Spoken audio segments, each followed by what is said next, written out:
All right, check 1 2. Testing 1 2. Mic check 1 2.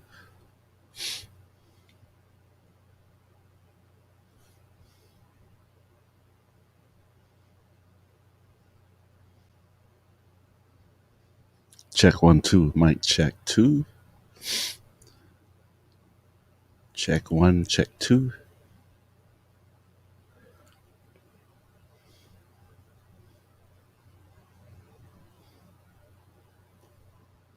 Check test 1. Check. Thank you, Michael. How are you, brother? Good to see you. What's up, June? June on Facebook. Good to see you. So happy Aloha Wisdom Wednesday, you guys. Welcome, welcome. Um, check 1. Mic check 2. Princess Lehono is here. How are you, sis? Nancy Nakamura. Hey, Nancy. Thank you, Michael. Mad Dog. Thank you. Perfect. Shout out to my mods, making sure that we got this rolling. Everything good. June, what's up, June? Bucky, sub Usos. Love you guys. Um, Shout out to the Facebook Ohana. So welcome to Wisdom Wednesday, where I'm multi-broadcasting on Twitch, which is actually the main channel, and then Facebook as well as YouTube. And so it's a uh, it's a talk story session that I do every Wednesday, and it happens every Wednesday at 5 p.m. to 7, a little after 7. It kind of just depends on the guest. And so, again, shout out to the Facebook Ohana. I see you guys out there. June, I see you, Paki. I see you, Mausos. Alofaku. Twitch Ohana, I see you guys. I normally don't have the YouTube side open because I think there's like 2 people follow me, and that's my son and myself. Can you follow yourself? I don't know. It doesn't matter. Anyways, welcome. um, we got a great show for you folks this evening. I'm very excited to have um, a mod slash viewer, probably the youngest guest I've had so far, aside from my kids.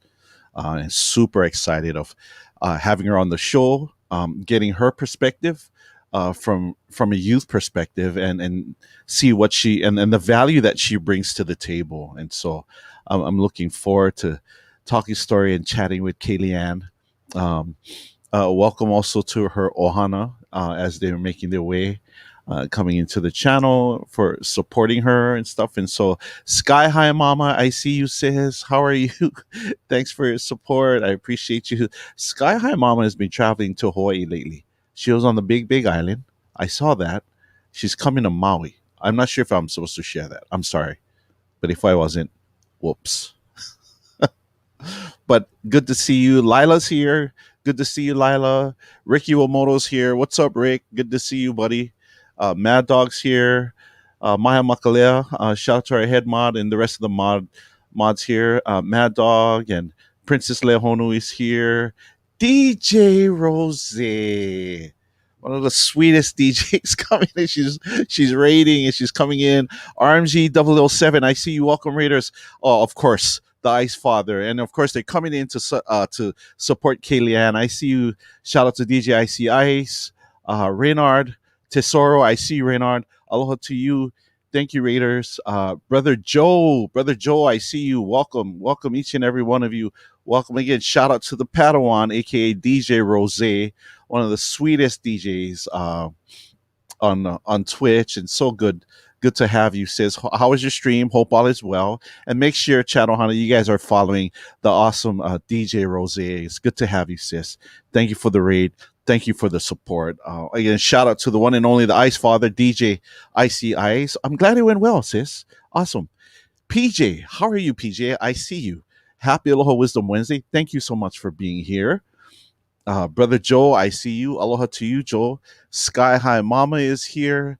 Again, all of you, thank you so much. I appreciate the support. I appreciate you coming in, supporting our guests this week. And of course, we have the young, very talented, very ambitious Kayleanne. This is going to be my first guest. And then we're going to take you all up to Canada to DJ FLash05. And then we'll head down to Cleveland to our brother DJRell E Rell. That's going to be my final guest this evening. So thank you again, each and every one of you, for being here. I appreciate you. I appreciate your presence. I appreciate you taking the time out of being, out of your busy schedule to be here. I'm going to address some of our Facebook Ohana. Darren Awong, I see you, brother Darren. How's it, Darren? How are you? Happy Aloha Wisdom Wednesday. Thanks for popping in real fast. I appreciate you, brother. Hope all is well. Thank you so much. Um, hey, make the switch to Twitch. You guys want to see what it's all about? You don't have to download anything, but if you want to, you can. But kind of show you what it looks like on Twitch. So, June, Bucky, Darren, you guys want to make the switch over to Twitch? I just put the link up for you guys. Come on over. Come hang out with the guys here. Awesome peeps here. You never know who you know on Twitch. That's how small this world is. Rick Iwamoto, I see you, Rick. Happy Aloha Wisdom Wednesday. Thank you so much for being here. The one and only Philip and Buito, I see you, bro. Hope all is well. How are you, Philip? I gotta get that mix over to you. I will send it to you within the next couple days. Promise. I got your information. I got the instructions. I'll take care of it. Got it, brother. Hope all is well. Shout out to Minute, one of our power mods. Good to see you, sis. Happy Aloha Wednesday. Thank you so much for being here. And again, Reynard Tesoro, thank you so much for your presence. I appreciate you guys. I gotta say, DJ ICI, see you and Heidi. I just watched your stream when you're on the Amani Experience doing the newlywed game with Tim and Slip and Chris Cut, and I must say, very entertaining, very informative. Getting to know a little bit about you guys, and then the rest of the other two couples was super super awesome. And so, um, who else is here? L Steven 23, I see you. Aloha, yes, go K. We're gonna bring her on pretty soon. Aloha to CT Asuncion. How are you? Mahalo for the follow. Thank you so much. The chief is here. Big Daddy Chief Asuncion. How are you, sir? Salute to you. Hope all is well. Thank you for the hearts. I appreciate that. Thank you so much, and thank you for the support. We're gonna bring Kayleanne in just a few minutes. I actually want her to be welcome in with a good amount of people. There she is. Thank you, Kayleanne, for being in the chat so we can tag you. Stuff. We appreciate you so much. And so we'll wait for a few more people to pop in, and then we'll start the interview. But just a few things. I got a chance. I flew out to Maui this past weekend. I left after a feature Friday with DJ Theo Tabora and his crew. Got on the plane. I was a little bit anxious in terms of it's my first time traveling over a year since the pandemic. I know there are COVID rules, and I had to download a whole bunch of things where clearance. I did the vaccination, input all my information. Got to the airport. My flight was 8:40, I believe. So I got to the airport in about 7:30. I actually got to it took me 20 minutes to get to the gate. Super fast, super efficient. And then got over to Maui, and then I had to get, I guess, a clearance using our QR code that had all my information on there. And then I was able to get out, so it took me all of 5 minutes. But it also helps when you're platinum. So I got bumped up to first class, and it's just an outer island flight. So I mean, nothing big, but it's nice sitting up all in the front and getting in and out really, really quick. And so it took me all of 5 minutes to get through the entire process from Maui out onto and then my ride came over and picked me up. But yeah, I had a great time in Maui. I got a chance to meet M. Westing for the very first time physically. I met Mad Dog, so I had breakfast with M. Westing and Mad Dog. They took us to one of the popular spots in Maui, and that was super, super fun. My favorite part is just hanging out with the mods and just getting to know them, hanging out with them, and just chilling. But great event, great parties, very different. Outer Island events are very different in terms of the main hub here in Oahu. Yeah, it does, Mad Dog. It really does. But just more. It's because it's more backyard, just laid back, easygoing. But the food is amazing, super amazing, fresh, literally caught from the ocean. Bring it in, fried fish, and like a whole bunch of Hawaiian food. So super, super, super good. And the best part is I brought a whole bunch of food home. And so that's just outer island style. I mean, very, very, um, the term is olu olu, like very grounded, very giving. Love it so much. Malabar, how are you, bro? I see you. So good to see you. Let's see how many. I think we're good to go. So I'll bring on my first guest. Um, so when I first met my first guest, Kayleanne, I think I met her on DJ Ice's channel, and she was frequent. She would frequent the channel, and I would see her here and there. I didn't realize how young she was because she carries herself very, very well. There's just um, a thing about people where you kind of just see them online and just the way that they interact with each other, you can kind of tell. But yeah, I didn't realize until later. I was like, oh, she's a young lady, and so awesome. I was so happy. Like, wow, very ambitious. She has goals. I love that about her. And she mods for the Ice Father, and so it's not like he hands those swords out to anyone. He's very particular on who mods for his channel, which says a lot about Kayleanne. And so I'm gonna bring her on. Philip and Guido, let's go. I see you, Philip. Good to see you, bro. So Chat Ohana, she's a little bit nervous. So if you could do me a favor, throw up some hearts, throw up whatever you want to support Kayleanne. And so please help me welcome my very first guest, the youngest guest so far on uh, Wisdom Wednesday, the awesome, the beautiful, the very vibrant, the very goal setting and very, you know, um, just goal oriented Kayleanne. How are you? Your mic is. Hi. How are you, sis? Welcome. Hi.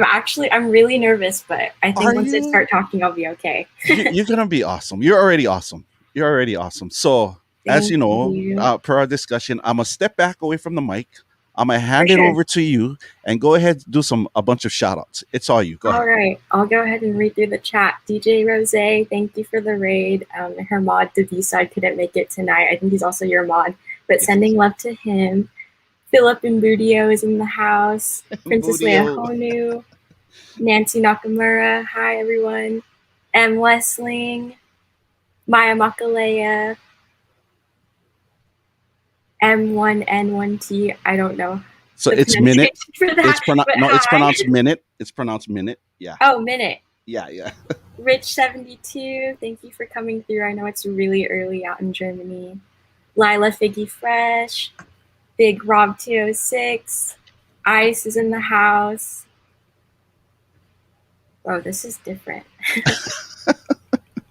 Ricky Wamamoto is in the house. Hi, everyone. Sky High Mama. Calpena or Calpena. Sorry. Yeah, no worries. No worries. Pronunciation errors. I guess I can't make fun of Ice anymore.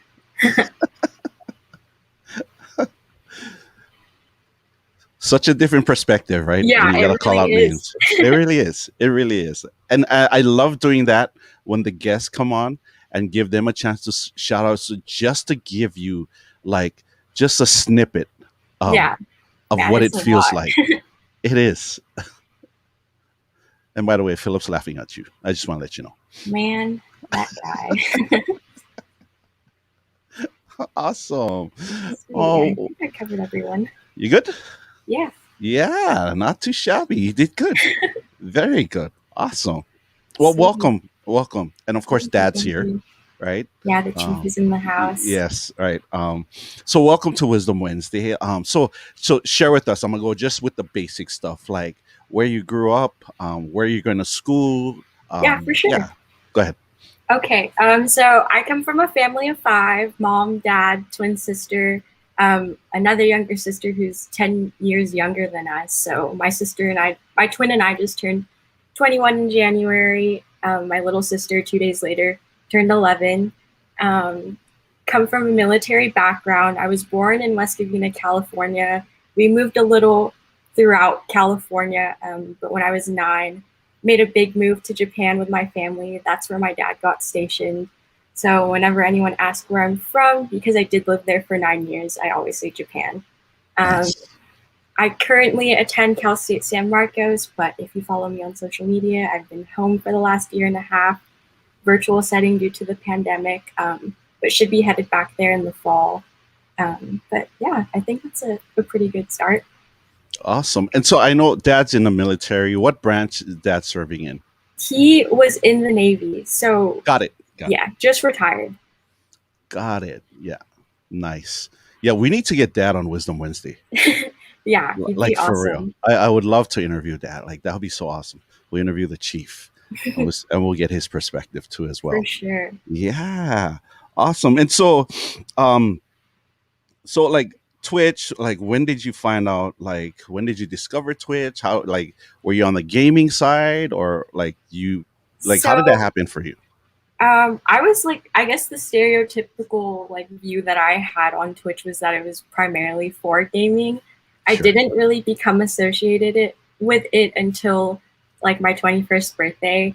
My dad had actually reached out to ICE, not really sure how it happened. Kind of told them a little bit about my family and how my sister and I were turning 21. Okay. And I think my dad just asked for like a shout out or something similar to that. And then I said he had something better. So he did a stream for my twin and I on our 21st birthday back in January. And that was my first experience with Twitch. I think I remember that. Yeah, it was Yeah. a lot of fun. Yes. Yeah. Awesome. And then it kind of helps when you get somebody like DJ Ice on your in a back pocket and he kind of helps out and stuff. Just a little bit. Right. Just a I little bit, honestly, yeah, right? I didn't even realize how cool the guy was. I know. He's super cool. Like super humble. Like every time he calls me, I'm like, what do you want now? You're always bothering me. I'm like, so like now, like, no, I'm just kidding. Not even. He's he's super humble. He's Yeah, super busy, super but he dope. always makes time. Right. Yeah, he'll always make time. Like if you reach out, he'll always make time and then do it if he can. Right. The local term is if can, if no can, no can. That's just how it is. Right. But I mean, someone like Ice with that stature and and just being so kind enough to just be nice to other people. I think that's my Right. favorite part about who DJ Ice is. You know. So Yeah, I'd have to agree. absolutely. Right. Okay. So you jumped on Twitch, and then Yeah. obviously DJ Ice. Like, who else did you start following when you first jumped on? So after that, I think because I had such a good time on Ice's stream, I think went back like the following week, hopped onto his daily stream. Then Yeah. he does his typical raid out into Snapback crew. So they Yeah. were the second like channel that I followed on Twitch. And then I Yeah. think DJ Franzen was the guest that was on that night. So Yeah. he ended up being the third follower or person I followed on Twitch. Nice. And Francis is from Vegas, I Yeah, believe that's so. which Yeah. was really cool. Yeah. Yeah. Yeah. Um, and so your experience on Twitch, like through your perspective, like Yeah, what keeps you in a channel? So like say you go and you visit a DJ's channel for the first time. right. Like what keeps you there? I think definitely like the good warm welcome from the mods and others in the chat. Acknowledgement from the DJ, even if it's something really brief. Yeah. You're super good at that. Ice is super good at that. Anybody who's on Snapback is really good at that. Just taking the time to say what's up. And the good music, obviously. Of course. Yeah. I've often said and I've often heard something similar to what I'm about to share is that like your music, and in terms of Twitch, like your music, brings the people into the door, but it's your personality and how you interact with people is what keeps them there. Right, Would you, yeah, 100%. would you say that's true? Yeah. Yeah, And definitely. and so on the flip side for you, like you've gone to different DJs channels, like what's a no? It's like, nah, okay, I'm gonna go somewhere else. I think it's when the mods or the DJ don't really interact and it's kind of just silent and the music is playing. I've been in about a handful of rooms where that does happen, and I don't know if it's because of like the amount of viewers that they have. It's kind of hard to keep up with. But honestly, like with my time in Twitch, I kind of realized like it's a lot like just being in a normal social setting. So Yeah. it's basically like when that happens, I feel like I'm walking into a room of people and nobody says hi to me. So Yeah. it pretty much feels that way for me, even in the Twitch. No, So, I love it, and that makes a lot of sense. And but what it also brings, brings recollection for me is not everyone is sociable like that, though. right. How, like some people, they're just, and there are some DJs. I've always said this, that there's an audience for everyone, and so there are some DJs, like, they like to just play music because it's their music and their skills to them. That's what speaks and communicates for them, right? Showing Yeah. off their craft and their talents. However, as a streamer, right, if you're gonna get online and then stream, right, on the virtual side, if the idea is to create a community, to get more people to watch you, create more followers and viewers, then you would almost like have to like interact with them, like talk, you know. Right. And for some people, like, that's just not their thing. But so many DJs have learned, like, hey, turn the mic on and just start, and just say something a little bit, and every day just get better and better at it. You just add more things, or just pick up from other people and learn, you know. Yeah, exactly. Yeah, because many times I'll go into a room. I remember going to one of the DJs' room, and he'll only shout out just DJs. Oh. And I thought that was very interesting. Like, he'll just only shout DJs out, and like everybody, like, there was a small handful of DJs, but I want to say there was like probably 18 people there. But I want to Mhm. say there was probably like 4 or 5 DJs, and the rest were just obviously not DJs, just viewers. And I could see like viewers, just the numbers just drop because they were all just leaving, Mhm. just one by one. And I was like, I kind of felt bad for them, even down to a point where it was less than 10 and it was just the DJs he was talking to. Oh, And sheesh. yeah, and I thought that was very interesting, right? And so, um, yeah, just a word of advice for those that are out there that are thinking of streaming. Yeah, you may want to think about that, right? Okay, Right. so, um, obviously we know that you like music. I know that you like music. Music probably plays a big part for you. Who It are does. who are your musical influences? I think it's definitely my parents. And I Really say that because I really grew up listening to like classic hip hop, R nice. and B. We don't specifically come from a musical background. I Sure. think my dad was in the marching band. He'll probably respond right now, something like that, but really not more than that. I Yeah. played sports growing up, but the appreciation for music, like you had said, is definitely there. So your Nice. channel, Ice's channel, Snapback Crew, always playing on the classics, E-Man's channel. Like I always pretty much know all of the songs, which is a lot of fun. It's different because I know you're 21, and then Yes. way long time ago, when I was 21, or even before that, like, obviously, because you grew up and you had access to pretty much the internet. um Right. you had access globally, whereas guys like, I'm not going to mention who, but Philip and Guido, we didn't have that. It was like whomever like came. So, like, you got to imagine, for like guys like us here in Hawaii, we're stuck on an island, and the only way Yeah. we would get new music is if we would hear it on the radio, or if we had family that would travel from outside a state, especially if they would come. We called it the mainland, so especially on the West Coast. Like, if I had cousins that came from the West Coast and they brought music, that would be the most recent stuff we would get. Very different as opposed to where it is for you, because now you have access globally, Right. right? Because of the internet, because of YouTube, because of all these different things. And so, are there any like specific groups that you really really like? Doesn't have to be the old ones, can be the ones you like now. Like, who would some of them be for you? I'm definitely a slow jam type of person. Are So you? That's yeah. And awesome. I'm the type of person who like really pays attention to the lyrics. So Nice. like her, Kayleanne, Okay. Olivia Rodrigo, all of those Yeah. new artists, Yeah. very basic. Is it Olivia Rodrigo? Is her song number one? I thought I saw it on the Um, charts or there's something a like pretty that. good chance that she is, or her song was at one I point. I think so. Definitely Yeah. like her. Yeah, I kind of went over the Billboard Top 100, and I think I saw her, and I think she Right. was number one on the charts. Yeah. Yeah. Um, cool. But okay, so new artists. any old school, like the stuff like that them used to listen to, like Yeah. any old school favorite artist that you like? Definitely like 112, I like that. Pharrell, even when he had his group Nerd or NERD. Yes, yeah, yeah. Um, Throwback Maroon 5, I really like love that. them. I, Yeah.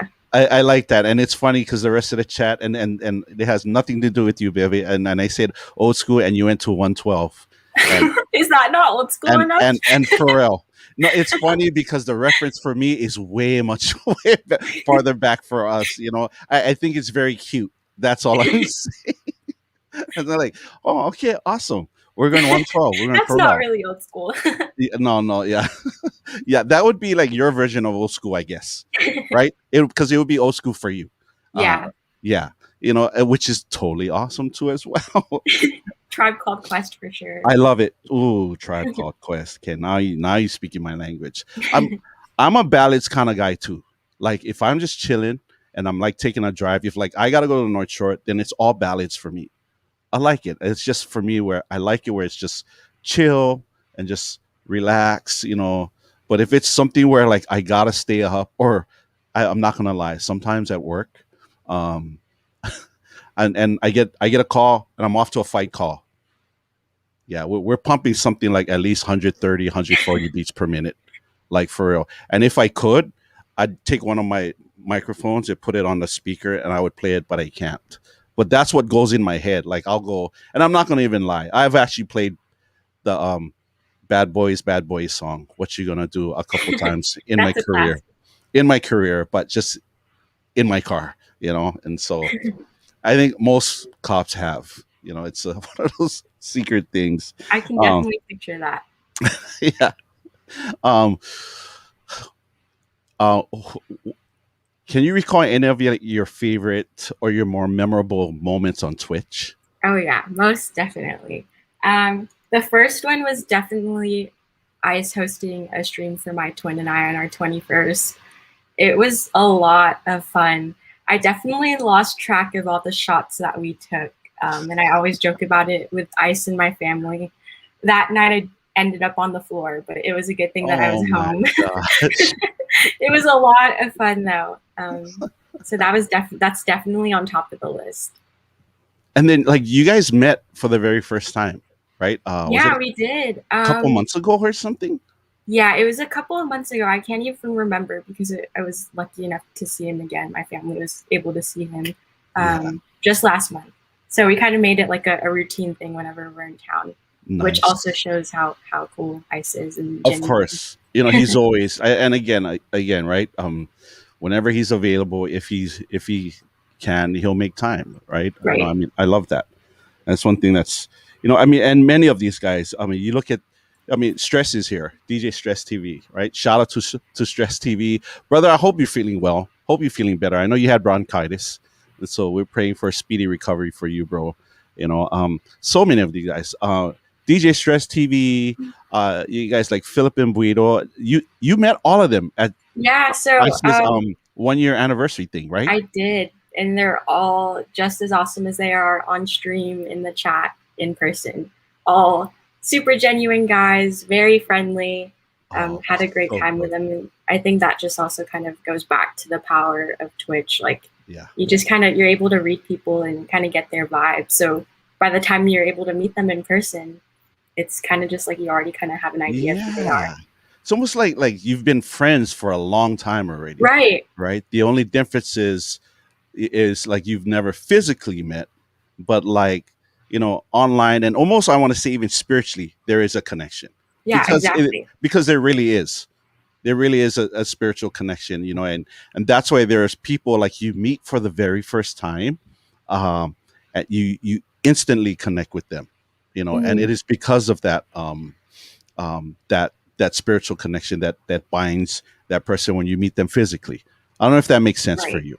No, it definitely makes sense because when I first met Philip, I saw him walk in the room. Um, I saw Jay Brown walk in the room with him, but it's Philip. Are we even surprised? Yeah. So it was really cool, and he just pretty much the same energy that he brings in whenever he steps into the chat for the first time. Completely the same, if not better. So it was a lot of fun, and just the excitement that I had finally getting to meet him and a lot of the other DJs that I kind of follow was amazing. Awesome. Real quick, Kayleanne, I want to shout out your grandmother. Oh, hi, Grandma. She's here. I don't know if you can see the banner. I highlighted. She's Oh, like, hi, that's my Grandma. granddaughter. Right, Cora 411. Cora, Yeah. we see you. Welcome. Aloha. Thanks for being here to support Kayleanne. Thank you so much. And so I'm gonna ask you this, and Philip's gonna hate me for this. Like, how tall is Philip? Are you taller than him? I honestly think we're probably right around the same height. I just wanted to know. Inquiring minds. I really just wanted to know how tall Philip is. Yeah. That's really, yeah. And then your reaction when you saw Jay Brown, you're like, hey, that's Philip. Oh my gosh, there's Jay Brown. Right. Yeah. And then I was able to meet a few of the mod squad. I've Yeah. obviously met Heidi Ice before, but Of meeting course, you met Lila corporate. Figgy Fresh, Guy High Awesome. Mama, It's Me, Miss D. Super awesome to meet them in person. Like, again, Yeah. pretty much kind of already had a feel for their vibe. Even better in person. I could say the same about pretty much everyone I was able to meet. It's like a unique bond that I've grown to be really grateful for. And that's what Twitch did for so many of us, right? It bonds us together in a way where, like, again, what the pandemic did for so many of us, it kind of just messed everyone's agenda up and schedules and Right. family life and things. And I can only imagine, especially like for the DJs, where you're so used to out in the public and being that social person. Now Yeah. you're confined home and you can't do anything because you're not allowed to, right? And so you turn to other things that help you to kind of get through different stuff. And then here comes Twitch, right? And then you get on Twitch, and then a whole bunch of strangers all come together, not knowing that we've been all spiritually connected Right. before this, that this was meant to be. And here we are today. Yeah, exactly. Yeah. Couldn't have That, said it better. like that's so awesome. That's my favorite part. And I was looking at all the pictures. I actually was on the stream watching when during Ice's 1 year anniversary stream, and watching Alpha Music, and seeing Stressy, and seeing everybody out there, E-Man, and everyone out there just doing their thing. I was like, man, I wish I felt, man, I was very envious. I wasn't jealous. I was envious, but I was even more happy that I got to see all of you, and that all of you were able to get together, Right. and physically meet and just have a great time, you know. And I was telling Ice, man, if I knew about this, like, if he told me, even if he told me Monday, I would have jumped on a plane and I would have been there. Yeah. But like, he Yeah. told me like Wednesday afternoon. I was like, wow, thanks. Awesome. We were definitely thinking about the 808 jam, where I was for sure. Oh man. DJ Yeah. Asia was FaceTiming her. Oh yeah, yeah. And you met the Bastos queen, right? I mean, Queen Bastos. Yeah, I did. Asia. Yeah, she's as Raymond. crazy in real life than she is on stream. I could only imagine. I've never met her yet. She is awesome. Love her energy. Love her personality. Has an amazing son who is a super cutie. He was awesome to meet as well. Oh yeah, Raylan. Yeah, so cute, so awesome. So what's the future for you, right? I know you're in college. What are you studying? Like, what does Kayleanne, like, what does the future look like for you? What can we expect of you? Because we're gonna follow you and we're gonna be there to support you. Like, oh, thank you. I appreciate it. Well, just this summer, a lot of hanging out with family. Yeah. So that'll be fun, especially before myself and my twin go back to school. So my sister goes to San Jose State. I go to Cal State San Marcos. So this is kind of like the last summer after being together for a year and a half, which was a blessing, to say the least. Of course. And then I'm gonna go back to school. I'll be serving my last semester as president of my sorority, which was also something that kind of happened over quarantine too. It was literally sitting upstairs in my twins' room. Took about 3 times to vote, and I won the 3rd time. So I guess the 3rd time is the charm. Third time's the charm. Third time's the charm. What's the name of your sorority? You want to shout them My out? sorority is Delta Zeta, Pi Psi chapter. Much love to them. And then my major is education. So ultimately, I'm hoping to become a teacher, elementary school, hopefully. No way. Yeah. Awesome. And then I want to pick up a master's in special education, Are but you that's just like serious? the clean goal right now. A lot can change, but that's the end goal. And then hopefully I end up back in Japan on the base that I grew up on. So to teach. Well, you have some experts out there in the field that can kind of give you some tips and kind of help you, yeah, in terms of education. Like Heidi, Auntie Heidi is right. Yeah, She's an I had a educator, conversation with Heidi already. right? Yeah, and awesome. And so, um, I'll connect you. So my wife, Auntie Bella, Oh, sweet. she's an educator. She actually teaches fifth grade and sixth grade. She also Oh, has a awesome. master's in SPED. Oh, Uh, nice. yeah, That's literally exactly what I'm right, hoping to right. accomplish. So there's like all these different terms I've never heard before, because I was never in sped. Okay, I lie. I was. I just never paid attention. But never mind. Okay, but I learn all these different terms, and I'm understanding like from the educational side, and how Right. important that is. I've always said this though: if there's any specific profession that should get paid just as much as doctors and attorneys, are first responders and educators, hands down, like for real, right? Yeah, Because your teachers can literally make or break a student. I Like agree. like you can ask anybody, even someone as old as I am. Like if you ask me who's my favorite teacher was, I'll take you all the way back to my fourth grade teacher. She was by far my most favorite teacher, and she did so much for me, and I will never forget who she was.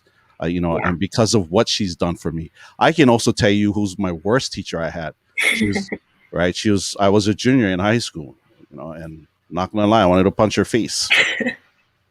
And again, that's my point, right? And it's a Yeah, thankless job because you look at what educators do and the things they have to do for kids. right. I can tell you that the educational system here in Hawaii sucks. It's I've horrible. heard that. It's horrible. Unfortunately, I It have heard is an that. unfortunate truth. It is horrible here. Our teachers don't get paid jack, right? Yeah. And so, like, here's my wife. She's got a double master's, right? And here her stupid husband only has a high school education, and I almost make twice as much as her. Oh, Yeah, like shoot. it's crazy. Like that's how crazy it Yeah, is. it's. I could rant about that, but I won't. It's one of those things. But I mean, again, I think who was it? Someone said in the chat room, it's a noble profession, just like law enforcement. Again, mad props to our educators. Heidi Ice. I'm not sure if you know who Master Mix Crew is. So he's an I do educator. not. He jumps on my channel every once in a while, and Oh, so sweet. yeah. And so if education is where you go, I mean, yes, God bless your heart. Like for Yeah. real. Like I know I God was bless your heart. the first time I met Heidi Ice actually we talked a lot about education and I kind of Awesome. shared my goals and whatnot. And I told her that I wanted to teach second grade and she's like, no way.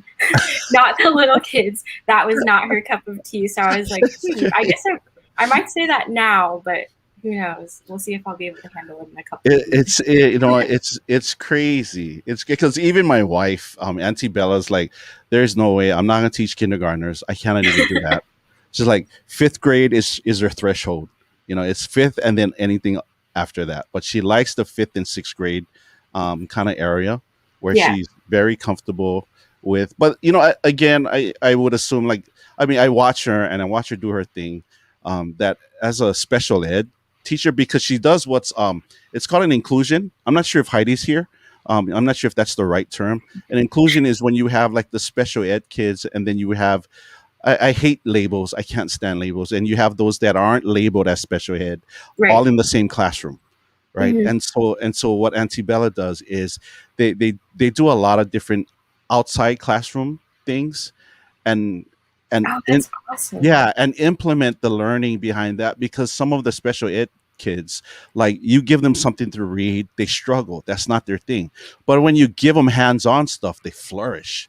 Like it's crazy. They just open up and bloom, which I think makes a lot of sense because not everybody, again, can just sit down in front of and be locked in four walls all day reading a textbook.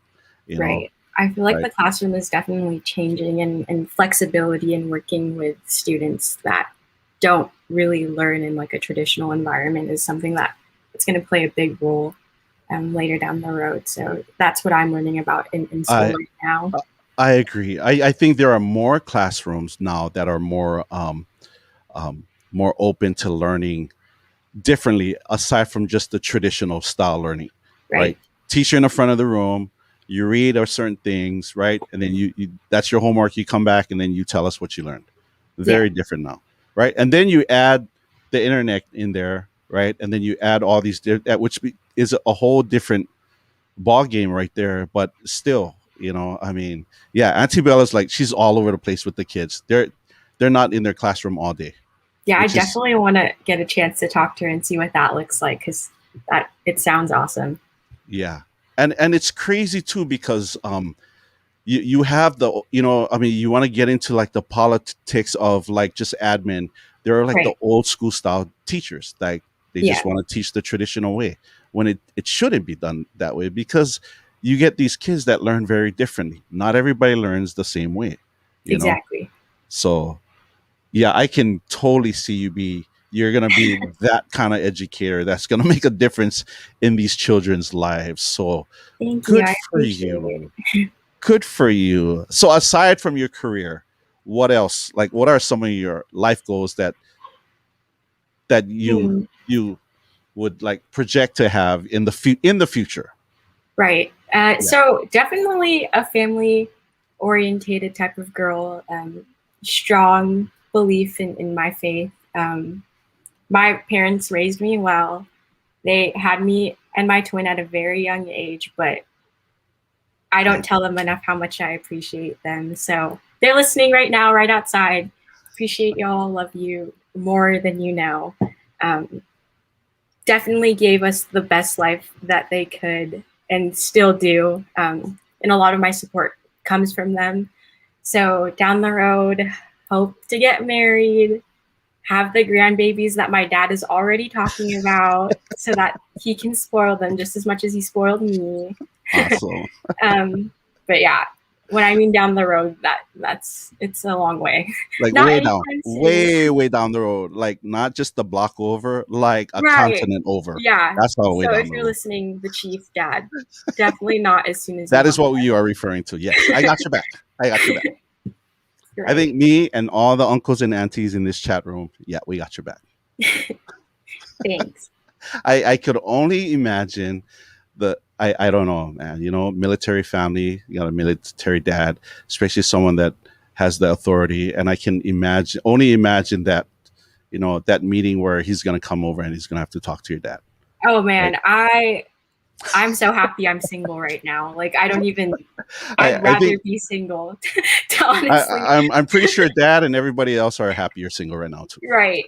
Because when that day comes, oh boy, yeah. Probably exactly how you're envisioning it. Well, I'm probably gonna, yeah, I'll be like equally as scared, if not more. here's dad's instructions right here. Oh yeah, after masters, yeah.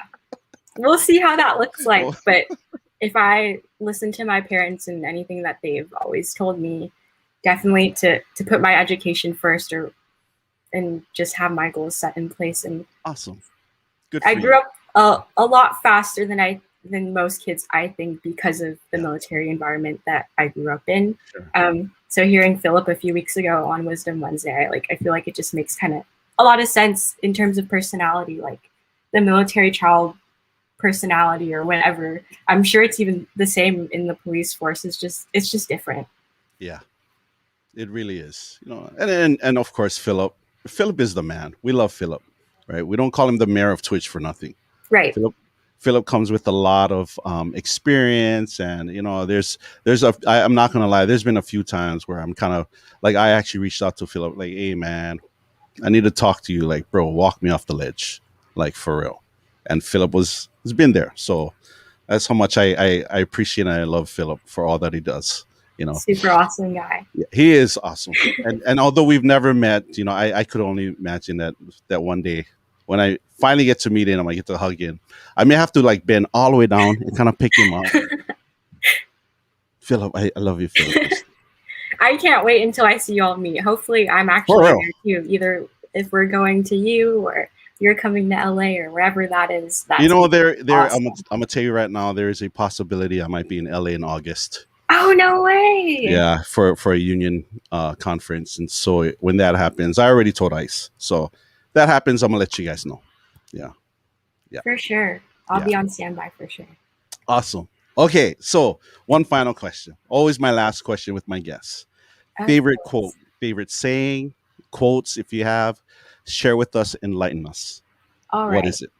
So, just a little background before I give the quote, I guess.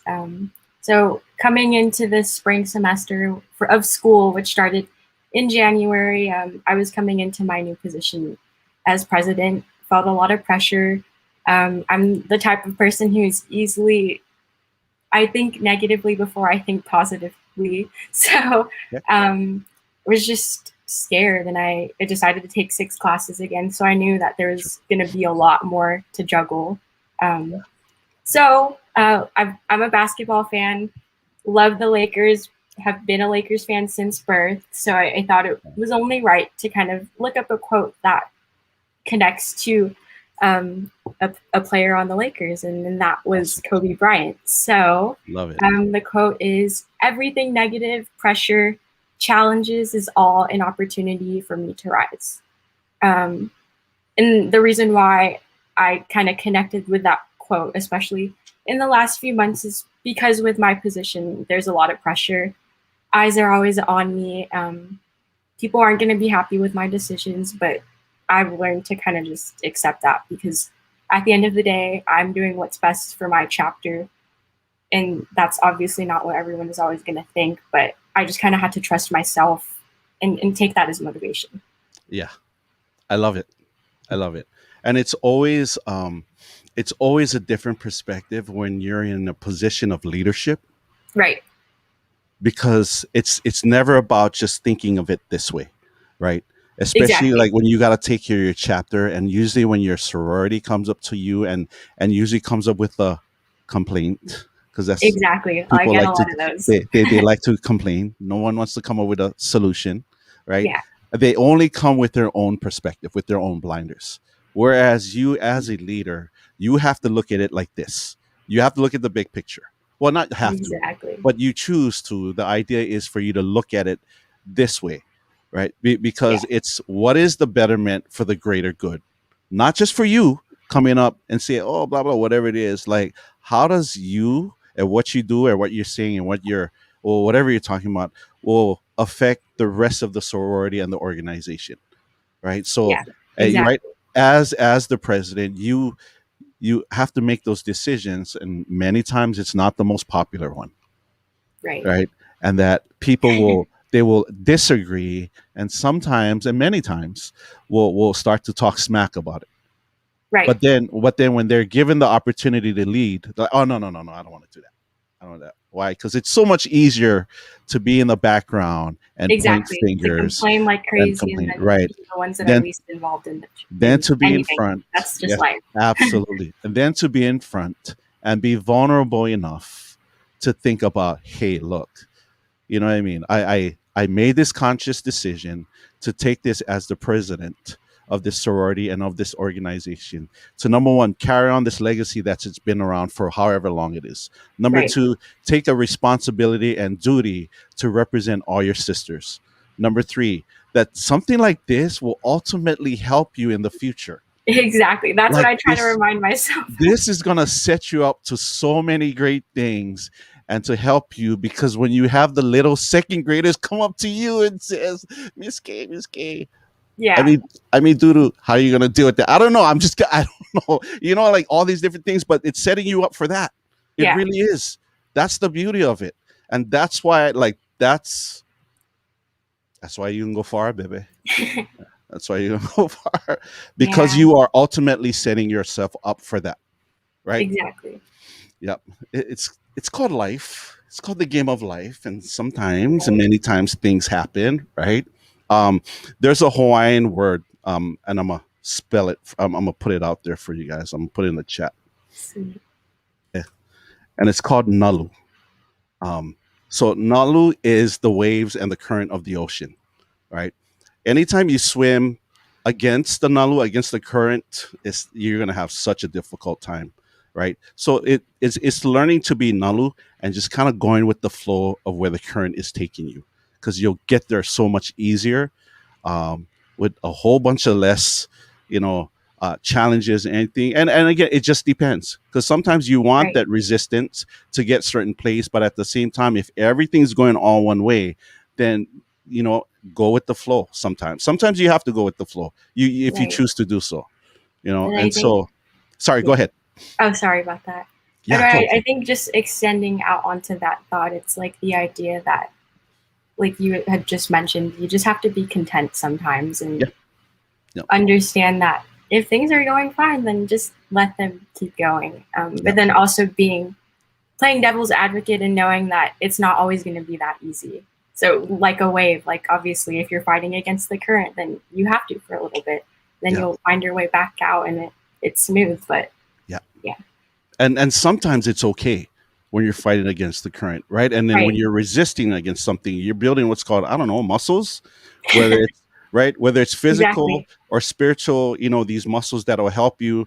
And sometimes they come in a different form, in a different word called resilience, that Yes, you get resilient into whatever challenge that's faced ahead of you. You will get there. And then it's just a matter of simply, okay, I think I've fought the current enough. Let me just do a U turn and then just coast my way down, because now it's easy, right. right? Yeah, I love it. So good. I'm so happy for you. I'm so Thank excited you. to see where you're gonna go from here. Big ups to dad, grandma, and the rest of your ohana, and your siblings for raising you of you who you are, you being you, and you gracing us with your awesome presence here on Wisdom Wednesday. And you did awesome. Thanks for having me, Like Uncle. you I did definitely super appreciate it. awesome. Was like, there's no way. Like, I don't. I think I was on your channel.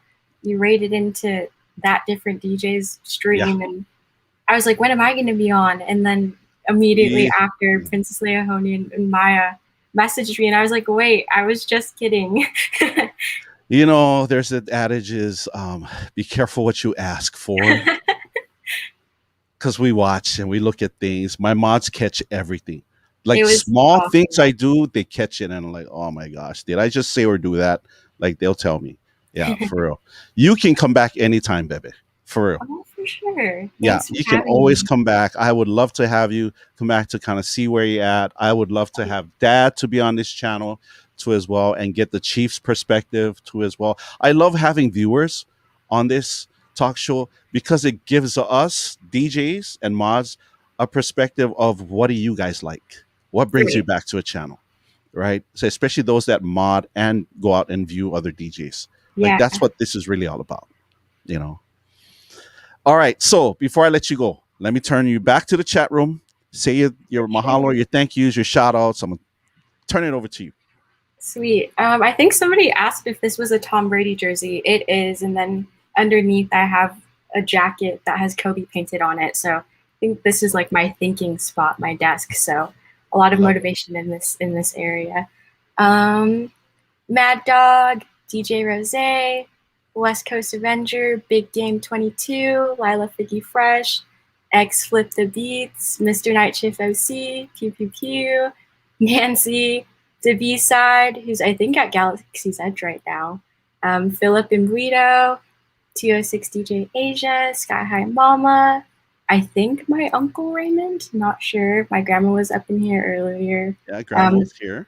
my family, the chief, Meadow, Cora, mom, all watching Princess Leia Honu, Maya Hi, Mom. Makalua, Rich 72, who I asked to come, and I know he had to wake up at like 7 in the morning. Rich, we appreciate your presence, Rich. Thank you so much. Ice, shout out to Ice. Thanks for trusting me to be a mod for your channel. Definitely a blessing. Lingy Ling. Who else? Maya Makalea again. Just following the chat right now. Tioki, hi. Shelly's like, whoa. Janice is in the house. Bullock Brian is in the house. Bullock Stressy's in Brian, the house. Stressy's here. My best friend Elle Stevens was in here earlier, and her Nice. dad was in the house earlier. Yeah. We good? Yeah, I think so. Kayleanne, we love you so much. Wishing Thanks you for all having the me best. again. And you know, if there's anything you need, ask Maya, not me. No, you can ask me. Ask me anytime. Ask me any of the 808 peeps. We got you 100,000%. We love all Thank that you you. do. We're so proud of you, and we look forward to see where life's gonna take you and what you're gonna do with it. So Thank you so much. yeah, great job. But we'll see you again. Once again, Chat Ohana, let's give it up. Throw up Bye. your hearts again for Kayleanne and doing such an awesome job. And we will definitely reconnect, and I will make sure to send you Auntie Bella's number. And Oh, you yeah, can for go ahead sure. and have that chat session with her, and she can Sweet. kind of get whatever you need. She'll be more than happy to assist you. All right. Perfect. Thanks, everyone. Love you Thanks, so much. We'll Uncle. see you in the chat room. All right. Take care. Once again, Kayleanne, love her so much. Shout out to the Chief Asuncion. Thank you so much. Again, Grandma and the rest of the Ohana, thank you so much for the support for Kayleanne, and she did a totally awesome job. So we're gonna move on.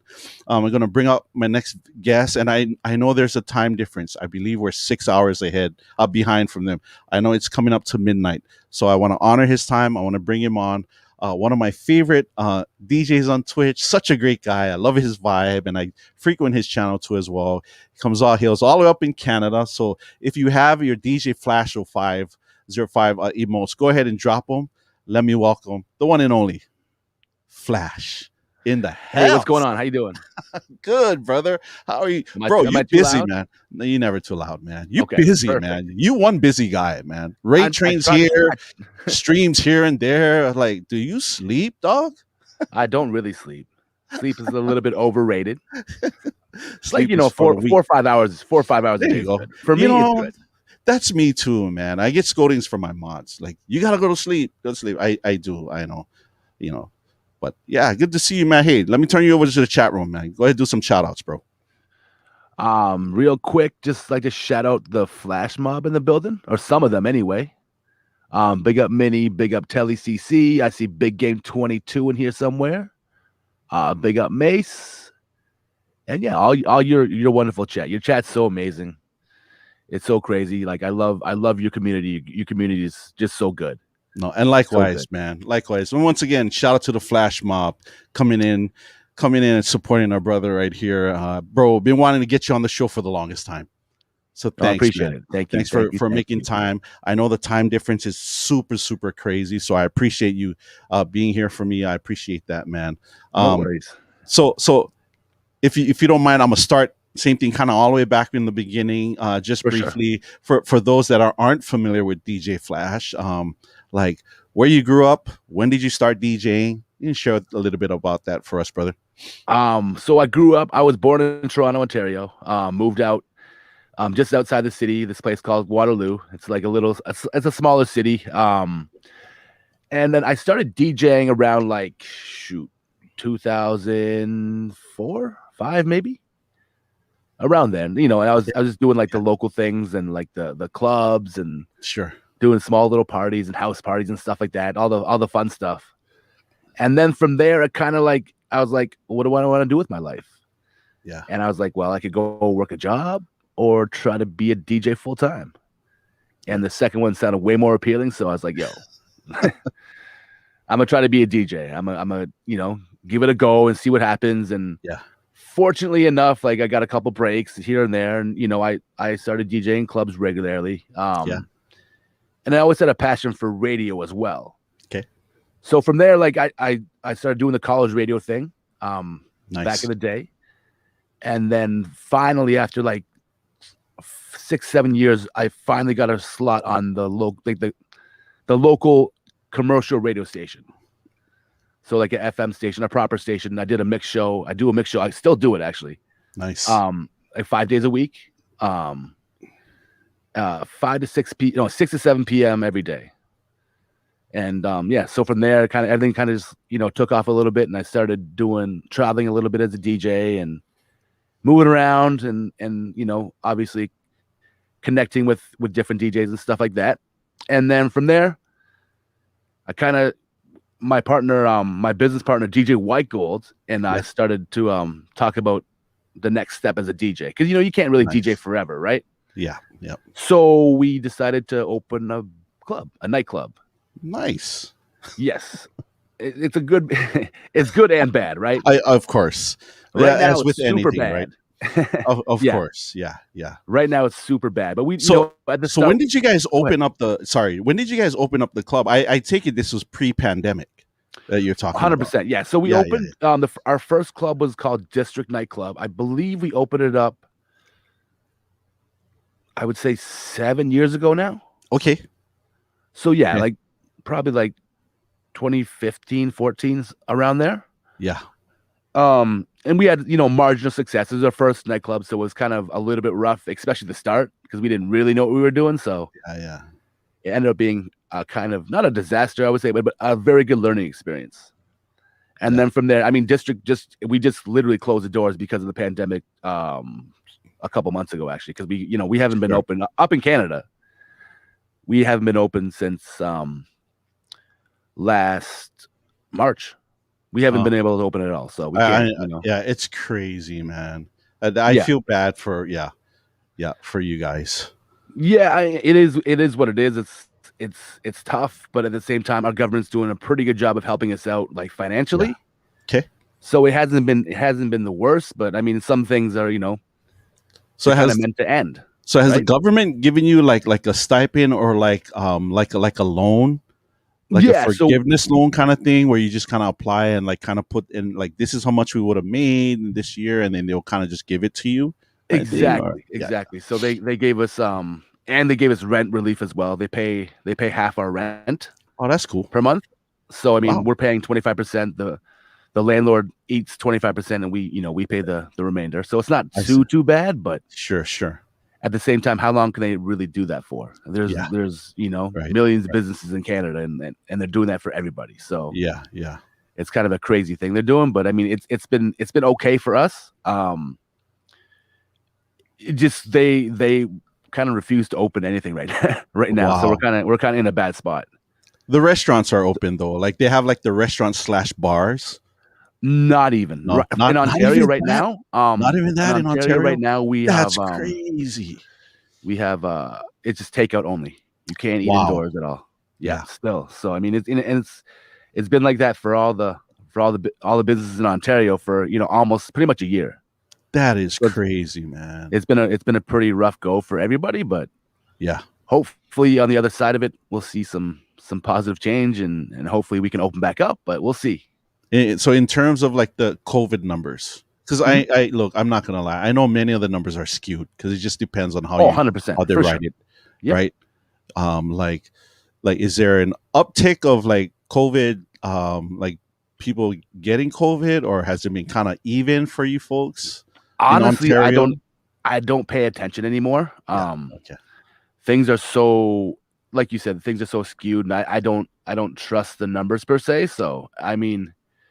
And trust me, I'm the first person to be like, be safe. My best friend passed away from COVID. Sure. So I'm just like, I tell everyone to err on the side of caution, obviously, but it's just it's at the point where I think our whole country is like, what's going on?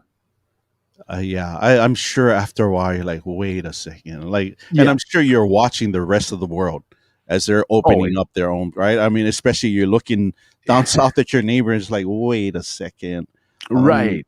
The guys here in the United States are like, this is open. I mean, look at Florida, right? They're fully open with restrictions. I mean, every state's different. Like even here in Hawaii, we're on a 4-tier process, and we're at tier 3. You could eat in the restaurants. Of course, it's not, I mean, with X amounts and with the social distancing and stuff, but you could still have a meal and sit in the restaurant and eat, the restaurant bars are open till midnight. Oh, wow. That's not bad. Which is why I asked, like you have to be deemed as a restaurant bar though. You can't just it just can't be like a nightclub kind of thing. you know. Yeah. So yeah. Okay, I see. That's not too bad. I would take that over what we have right now. Absolutely, man. I mean, Yeah. I guess our government's they decided to be super cautious, which is fine. Yeah, you know? yep. And you know what? I mean, again, right? Erring on the side of caution, you know, and we talked 100%. about that with Kayleanne, and I'm sure as a leader, like they have to look at. I can understand that perspective, but for sure, yeah, that's a tough call to make. It's super tough, and they're getting so much heat from everybody. But I mean, it just sure. They're going to do what they want to do, right? At the end of the day, they're the government, and we can't. It's not like we're going to overthrow the government. So, yeah, you know, it's crazy, man. Yeah, it's crazy. Okay, so right, I mean, so everything's shut down. Like, when did you jump on Twitch? Because I know you just had your anniversary stream.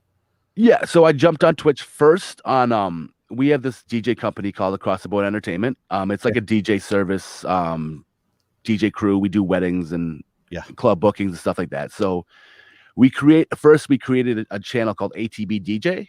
Okay. And that was my first experience with Twitch. So my first stream, we did a fundraiser for my roommate, my best friend that passed away from COVID, because he had complications from diabetes. So we did a diabetes fundraiser. This must have been, I want to say, April-ish of last year. Okay. And then it was now that I look at how hard Twitch is, it was the craziest thing we've ever done. We had 200 people in there, and we had no mods, we had no bots, we had nothing. We didn't know. We were just streaming on Twitch, like, this is cool, whatever. Just turn it on, stream, and like, we'll see. We promoted the hell of it. Like, you know, it was great. I think we raised $6,000-7,000 that night, so it was amazing. Yeah.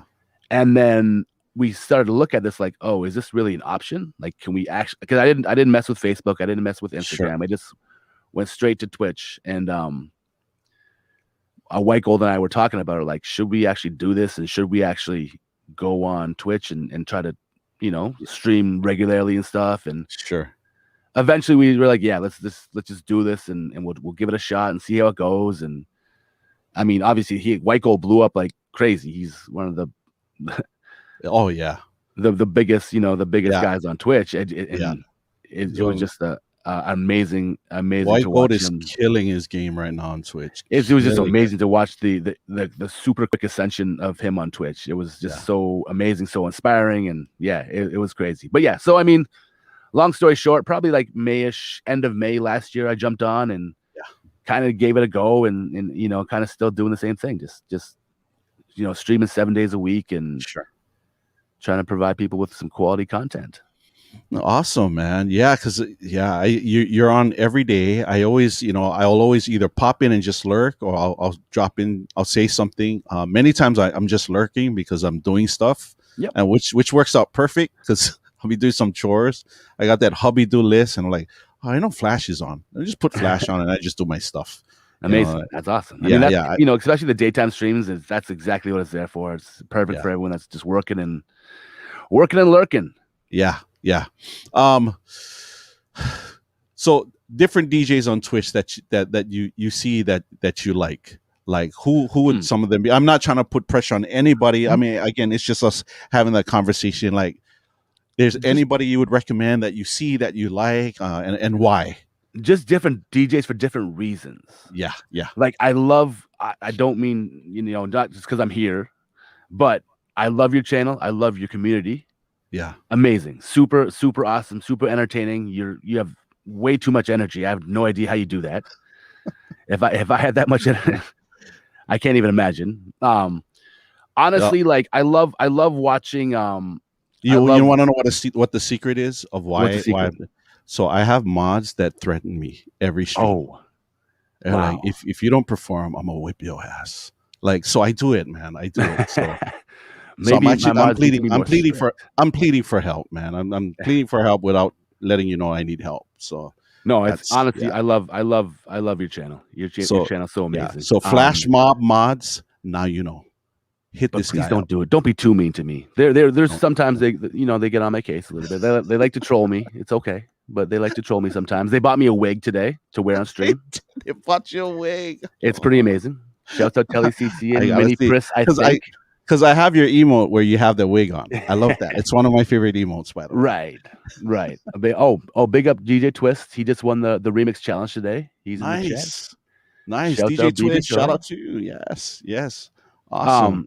Honestly, just because of where we're from, we're super familiar with DJs like White Gold, started from scratch, Scratch Bastard, of course, all the Canadian guys. Yes. I love watching Franz in it, like late at night. Yeah. That's a staple. I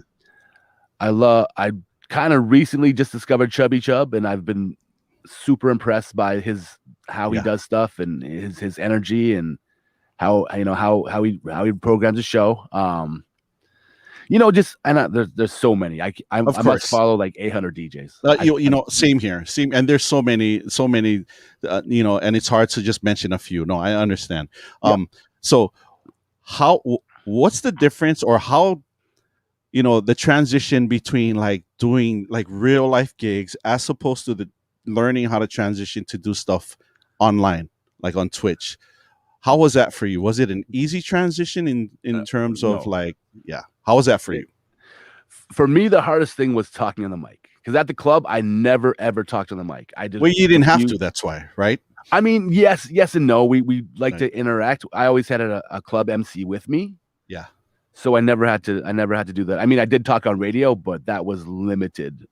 Sure. I did it on college radio. They wouldn't let me talk on commercial radio. But yeah. So that was the biggest transition, and just honestly, just managing the chat. It's still a super big challenge. I mean, I just stare at it, and sometimes I find myself paying more attention to the chat than playing music on occasion, and that's it's a kind of a recipe for disaster. But I'm like, okay, shoot, I gotta stop doing that. I gotta start concentrating on music only. Yeah, because it's so hard. It's so hard to do both. Well, yeah, it's a learning curve. It takes 100%. a little time to get used to, and it's a skill that takes, right? Again, like with anything, it takes time to get used to it, and then it becomes a part of you, and then eventually something you master. And again, I've always said, streaming online, I think the difference is like you come on and you jump on Twitch and you start streaming as a DJ, and then you realize you're no longer just a DJ, you're a streamer. Right. There's a difference. There's a big difference of just being a DJ as opposed to being a streamer. Totally different perspective. And I think for many of us, and again, like myself, I'm just going to get on. I'm going to just play some music, just vibe. And then, the goals sometimes change, like, I wonder if like more people would watch if I just kind of did something like this or just did this, right? And then your channel evolves. And then you realize, okay, I understand what the game looks like here online. I mean, just virtual, right? On Twitch. There's certain things that you got to do. It's such a different world, but I love it. It's a great challenge, even from like designing different overlays and emotes and all that other stuff. It's so different, but it's so much fun. Yeah. And there's some stuff that's kind of the same. Like you still have to self-promote yourself. You still have to, post on Instagram every day that you're going on or whatever, that. And so some of the stuff is a little bit the same, but there's a lot of stuff that's completely like so brand new and so foreign to me anyway. The video side of things and playing music videos and all that other stuff. It's crazy, but I love it. It's amazing. It kind of in a way saved my life a little bit. What was the transition? How was the transition for you? Like if you were like a lot of the DJs I've spoken to, myself included, that did all the other social media platforms, like your IG, your Facebook, then realizing it's just not working because it's so frustrating. After a certain amount of time, you get blocked. Then coming over to Twitch, but more importantly, like having these people that would watch you on these other platforms, convincing them to make that switch to Twitch. How was that for you? So I never actually played on IG or Facebook. Oh, good for you at all. Like it wasn't for me. I kept on seeing my friends get, super frustrated with it, and it didn't look the best. And I had a couple friends that were DJing, like my friend DJ Vect, who the DMC champion from a couple years ago. So he's from here. He's from the same city I am from. Nice. And he's been on Twitch for I think 2-3 years now. Okay. He's just a scratch guy. He just teaches, he does scratch sessions and stuff like that. So like, I kind of started watching him a little bit and seeing what he did on his channel and how cool it was. And I was like, you know what? If I'm going to do this online, I feel like Twitch is the best way to go. I just never really mess with the other stuff. And I'm kind of glad I didn't. I feel like I might have been kind of jaded by Instagram and being kicked off all the time and all that kind of stuff. So I just went straight to Twitch and I was like, here we go. Let's try this. Good for you. Good for you. That's awesome.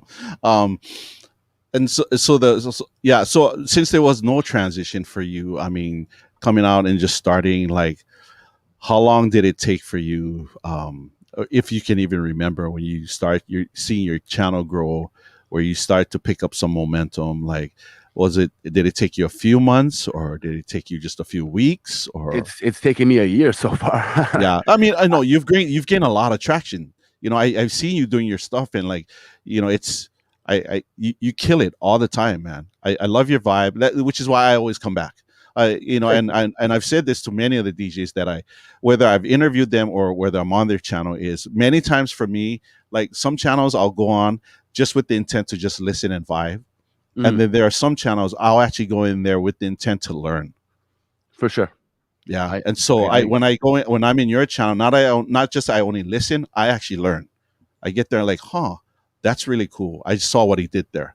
Let me see if I can implement that and try that. Awesome. You know, that's so amazing. Yeah, you know, and it's just funny what people take away. So for me, many times it's like, what can I go in and what can I learn from this specific DJ?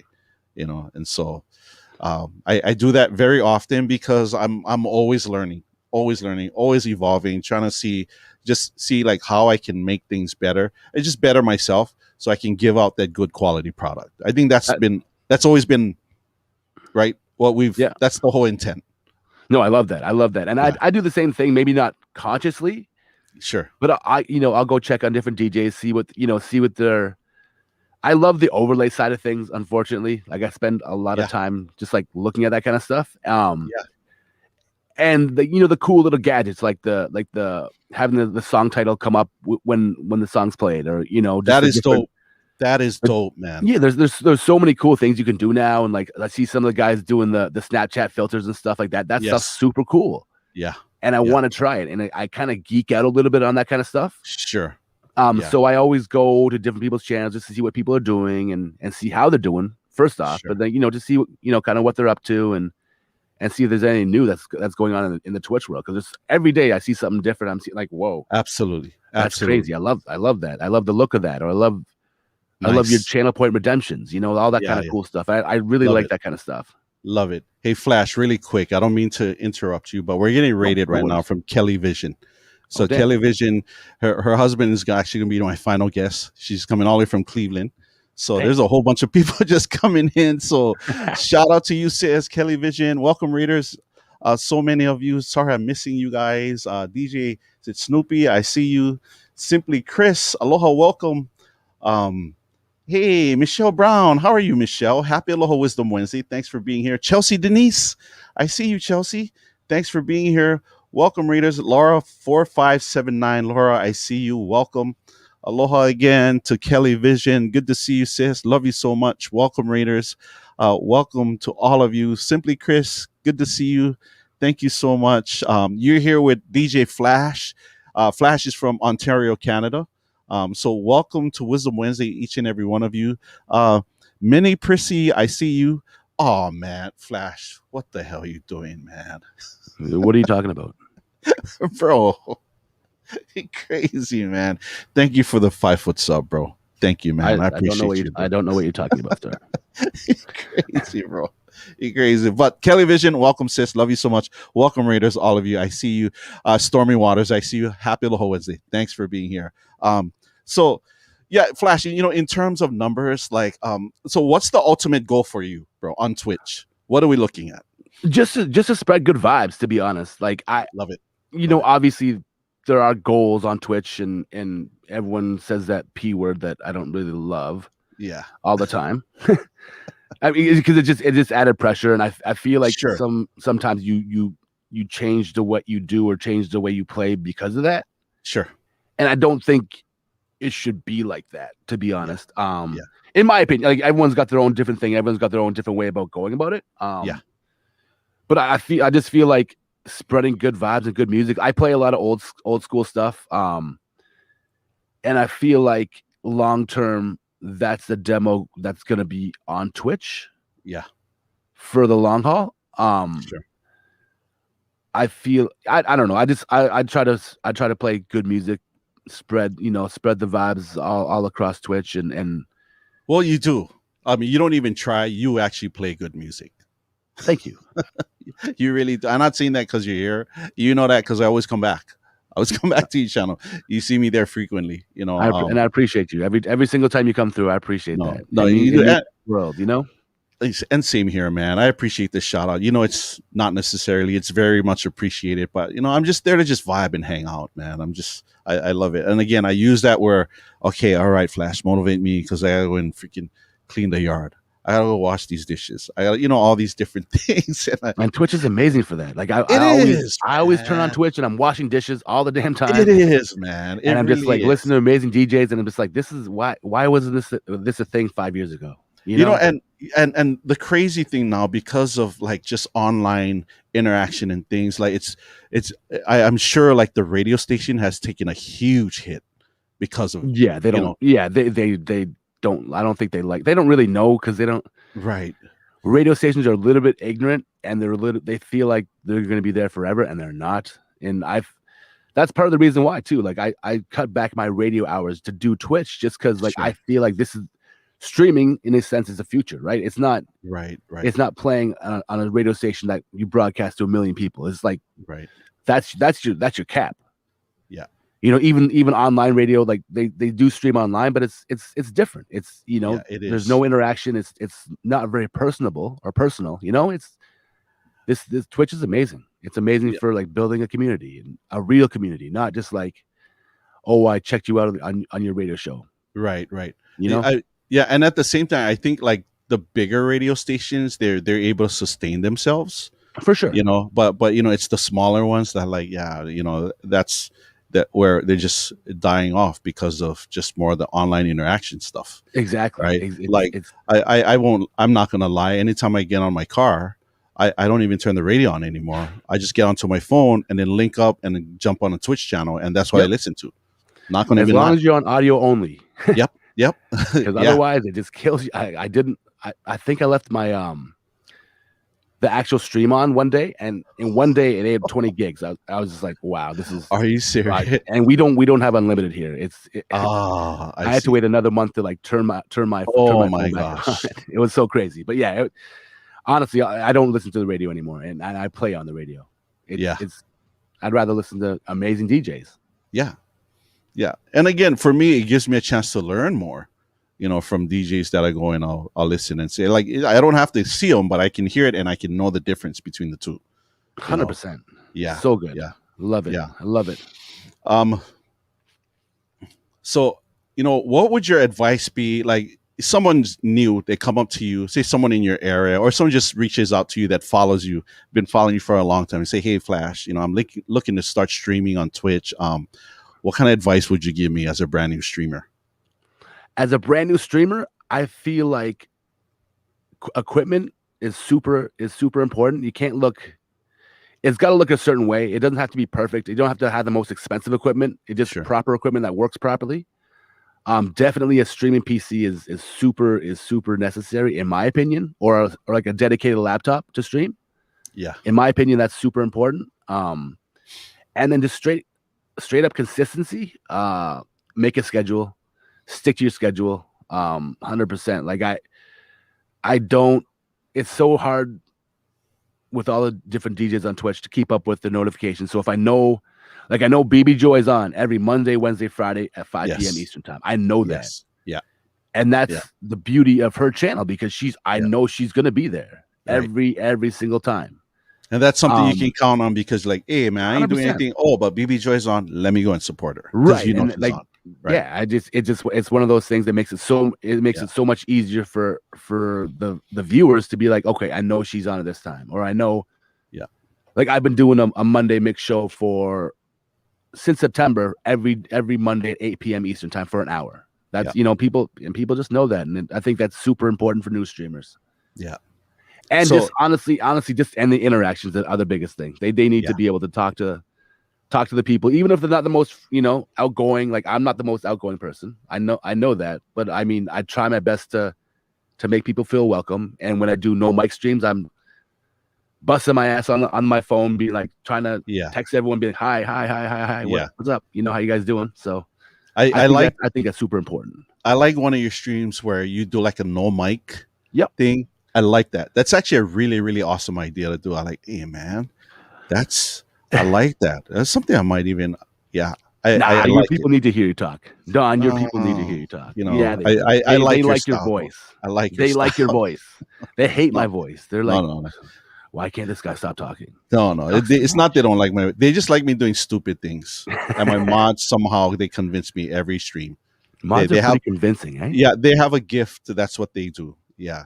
So I know you mentioned like it took you like talking on the mic was one of those learning curves that you had to. 100%. Yeah. Like, how did you get over? Like for me, because it took me a while to learn how to get on the mic. So luckily for me, I actually took MC classes because I only do weddings. So I only do mobile gigs and I only do weddings. That's more my niche. Yeah. And so I actually went out and I took, Master of Ceremony classes specifically just for weddings. And so I took up and I learned all these different creative ideas, in the weddings, which some of the things I'm gonna share and maybe discuss with you in a little bit. How hard or how was that transition for you? I treat it like I talk on radio, which is a good thing and a bad thing. I'm sure some of the people in chat can put up all my taglines right now if they really wanted to. But yeah, I treat it like radio, and then I just shout people out. I'm not the most outgoing person in real life, and I'm kind of like reserved. So that's kind of the way I look at it. So I kind of had from before I kind of had taglines I use on the radio all the time. So I kind of brought those over to Twitch a little bit. But it works though. It works for you. It works okay. I see me. To me, I think it works for you. It fits your personality. I don't expect you to be like a DJ Don and be real bubbly and like, hey, what's the, like I like your vibe. That's why I come back. I wish I could be more, outgoing and I could, if I had your personality, what's funny, bro? It would be so fun. No, bro, you're already fun, man. Sometimes there's some things like there's untapped talent that's hitting in there that you just don't realize you have it. It's in there. Like, I'm not even kidding. But you're saying that I'm looking at DJ Snoopy. He's writing like I didn't even know there was an MC class for DJs. I was actually contemplating of putting together an MC class. That's awesome.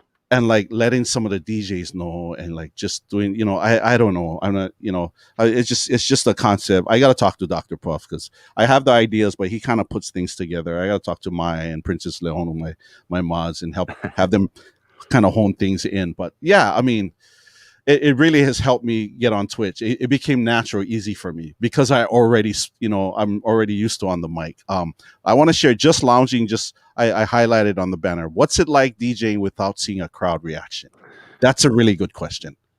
I mean, you kind of do get a reaction still, right? Because you see emotes, and certain channels are like super emote heavy. And they just flood in, and some channels aren't. So I feel like it's a combination of kind of knowing your people and knowing the vibe of your people, of your community.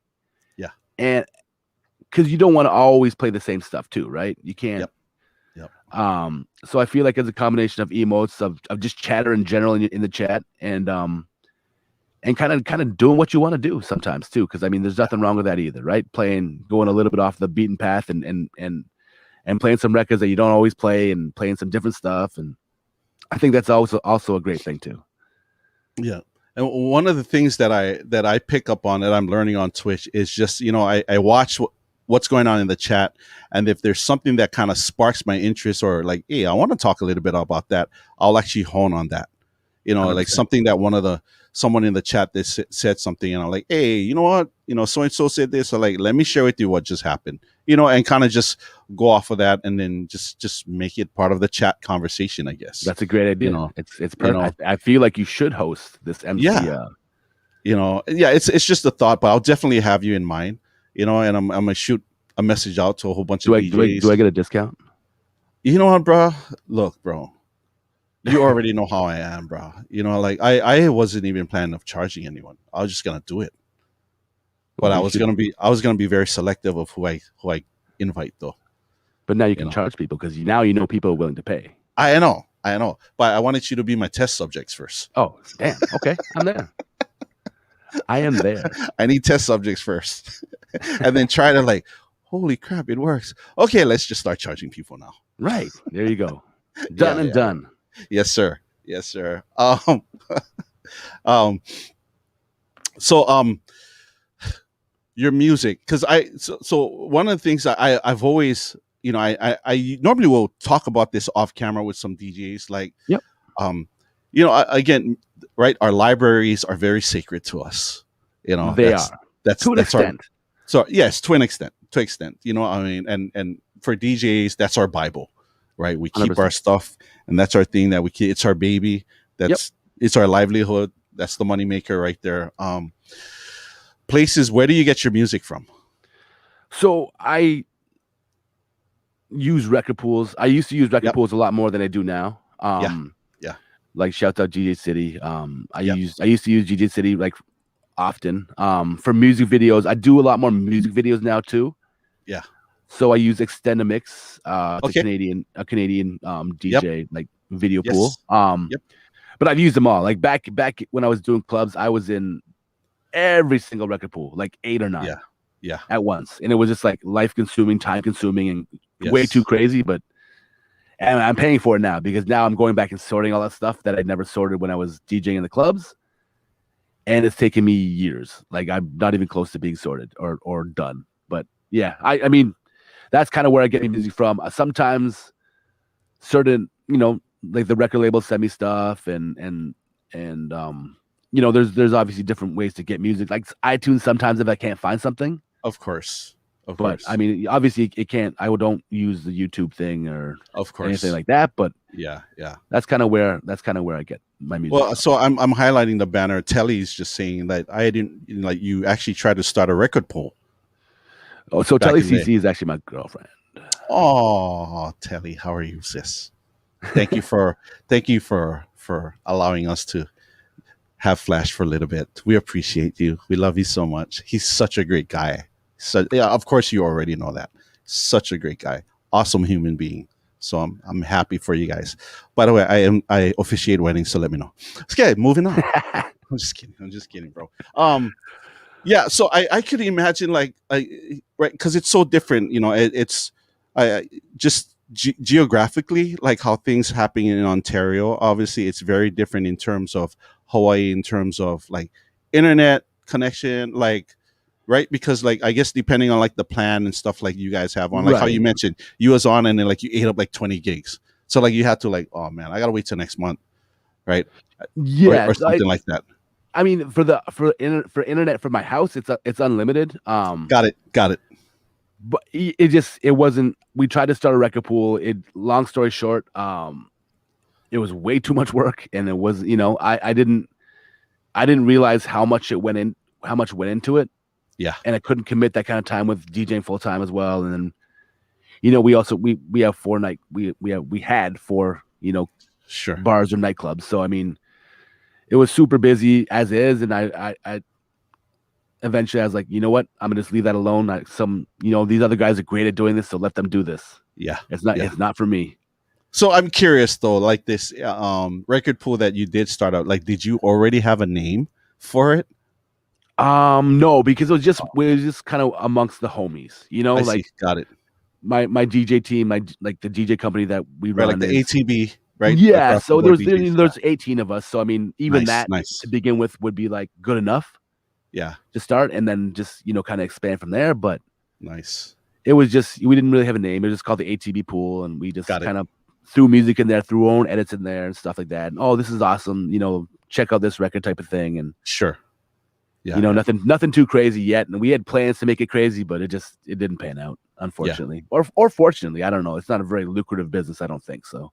Okay, So real life gigs coming up. I'm sure things are opening up for you guys just a little bit in terms I of hope like so. events for you guys. Not yet, or you guys are still kind of I just hope closed. so. Oh, I feel like, well, so for our one bar, we have a ping pong lounge. okay. So the earliest we can open is August 5th. Yeah. The August 5th. very Oh earliest my we can open. gosh. Oh my So like gosh. our summer for as far as like nightlife is pretty much done. We're Yeah. hopefully Dang. we can get some stuff going in September. But I mean, That's for us, it just crazy, man. That's crazy. I just feel so bad. My heart goes up to you guys out there, man. It's crazy. I mean, Hawaii is a destination state, obviously. yep, yep. So like, yeah, weddings, like once we started opening up in tier three, like in May, like I did like 4 weddings. Oh my God. And then like the year is just filling up like crazy. I'm already booking 2022. As much as I dislike doing weddings, I would kill to do a wedding right now. Yeah. Yeah. I would It's funny. I would And it's funny you say that because I only do weddings. I don't do anything else. I don't care for the club. So again, I'm looking at it from a business perspective, but Yep. really my heart and my niche is on the wedding side because right. it's such a lucrative market. Right. Oh, it's amazing. It's You know, I feel like you have the right personality for it though. I feel like your personality like jives well with that scene. I feel like people would like just automatically like you as a person and be like, oh, I need to book this guy over and over. You know, my whole family needs to, go through Don and everyone, I feel like that's and you know what, man? I mean, I love it. You know, it's my balance from the police side. And so a lot of people, like when they know like I'm DJing and I guess they find out, right? They'll Google is like, wait a second, you're a cop? I was like, yeah, it's something wrong. She's like, you don't come across like a cop. I was like, yeah, are you saying I'm not an asshole? Is that what you're saying? Like, and they just laugh. I said, look, and I use this joke all the time. I said, hey, look, not just you don't just only get great entertainment, you get free security. Let's go. Exactly. They laughed. They was like, yeah, let's do it. And so, yeah, it's amazing. I do both. I love it, and it's a balance for me because it's such on the opposite side of the spectrum, and this is my outlet. Like Twitch is my outlet because I can, like, I'll go to work and nobody's, it's not very often I show up at a case and someone's telling me thank you, but we go there because we're responding to crisis, right? And 100%. So we go do our stuff, and then at the end of the shift, I'll come home, I'll get on Twitch, and that's why the Aloha. I mean, aside from just me doing my job, it's been embedded with me since I was born. I mean, I get a chance. The way I look at Twitch for me, and my goal has always been this, once I realized it, is that I get to share Aloha literally to the globe, right? That's to amazing. Everyone out in the world. And I can show them what Aloha, like if I can show them what Aloha like slightly feels like it on my channel, then I've done my job. Man, you do such a great job at it. Like so good. So good. It's one of those things. Like if you were here in real life and I'm hosting a party, that's how it would look like. I'll come in. People will come in. I'll greet you with a hug and a kiss, whether you like it or not. You're gonna get a hug and a kiss on the cheek, right? Hug you, come inside. I'm like, hey, look, the food's here, the drinks here, the ohana's back here. Have a great time. You know what I mean? And then everybody just come in, and that's kind of how I treat my channel. Like with everybody coming, I don't care where you're from. I don't care what you did. It really doesn't matter. Exactly. This is a safe space. This is a place where you just hang and just chill and just have a great time. And if the vibe fits you, awesome. And if it doesn't, awesome, because there's a whole bunch of DJs out there where you can look, so for sure. I mean, but I think you understand the hospitality side of it because you absolutely weddings, right? Absolutely. And that's kind of what Twitch is. It's all about hospitality. It's all about making people feel welcome. Yeah. And as long as they have a good time, they're probably going to come back. Yeah. So Nick B, he asked the question. So I don't drink alcohol. I used to drink. I'm not gonna lie, full disclosure, but I don't drink anymore. It's really by choice. Yeah, I do actually carry. I actually carry my gun when I'm at my weddings. Damn, I do. You just never know. It's just the way that the world is going now. You just never know, right? And if it's something where it's one of those things where it's better to have it and not need it than to need it and not have it. Facts. Like for real. right? Wow. And like I only can recall like one time where things got really really bad at a wedding, where like the family, and it was somebody that came from outside that crashed the wedding. Ah, damn. Like got super bad, and like I was DJing, and then I saw this whole thing go down, and chairs are flying, everything, and I actually just stopped the music, and I just ran over there, and then just kind of helped the family, kind of just stop there. And by that time, the cops showed up, right? And then these guys that crashed the weddings, of course, we escorted them and got them out, and like you know. Of course, the cops that showed up, I actually know all of them. I've been in the department for 21 years. Oh wow. I kind of know it's a small department of like 2,200 cops. You wouldn't think that big for an island, but we kind of take care of the whole island. But yeah, it was cool. And then like the parents and the family was just like, how do you know all these people? And like he's a cop. It was like, oh my gosh, bro, they tipped me like $300. Oh my god, that's amazing. That's so awesome. I'm amazed at like shotgun wedding. Freaking mace. But I mean, again, for me, it's a responsibility, knowing that like safety is really, really big, again, I always will think from a different perspective, especially from a law enforcement side. Yeah. Because the normal citizen won't think like that. Right. Like right, exactly. I'll walk into a restaurant and I'll look at the exits. And then when I go and ask for a table, you can tell where all the cops are. They're sitting at the corner where their back's against the wall and they can see everything. I know where every exit is, and my family knows if something happens, it goes wrong, where you hear gunshots, I'm going to run towards the gunshots. You're going to run the opposite way. And when you call 911, you're going to describe what I'm wearing. Because when they show up, they're not going to know who the bad guy or the good guy is. Exactly. Right? All they're going to see is guys with guns, and hopefully they can remember what I'm wearing and they don't shoot me. You know what I'm saying? Right. Yeah.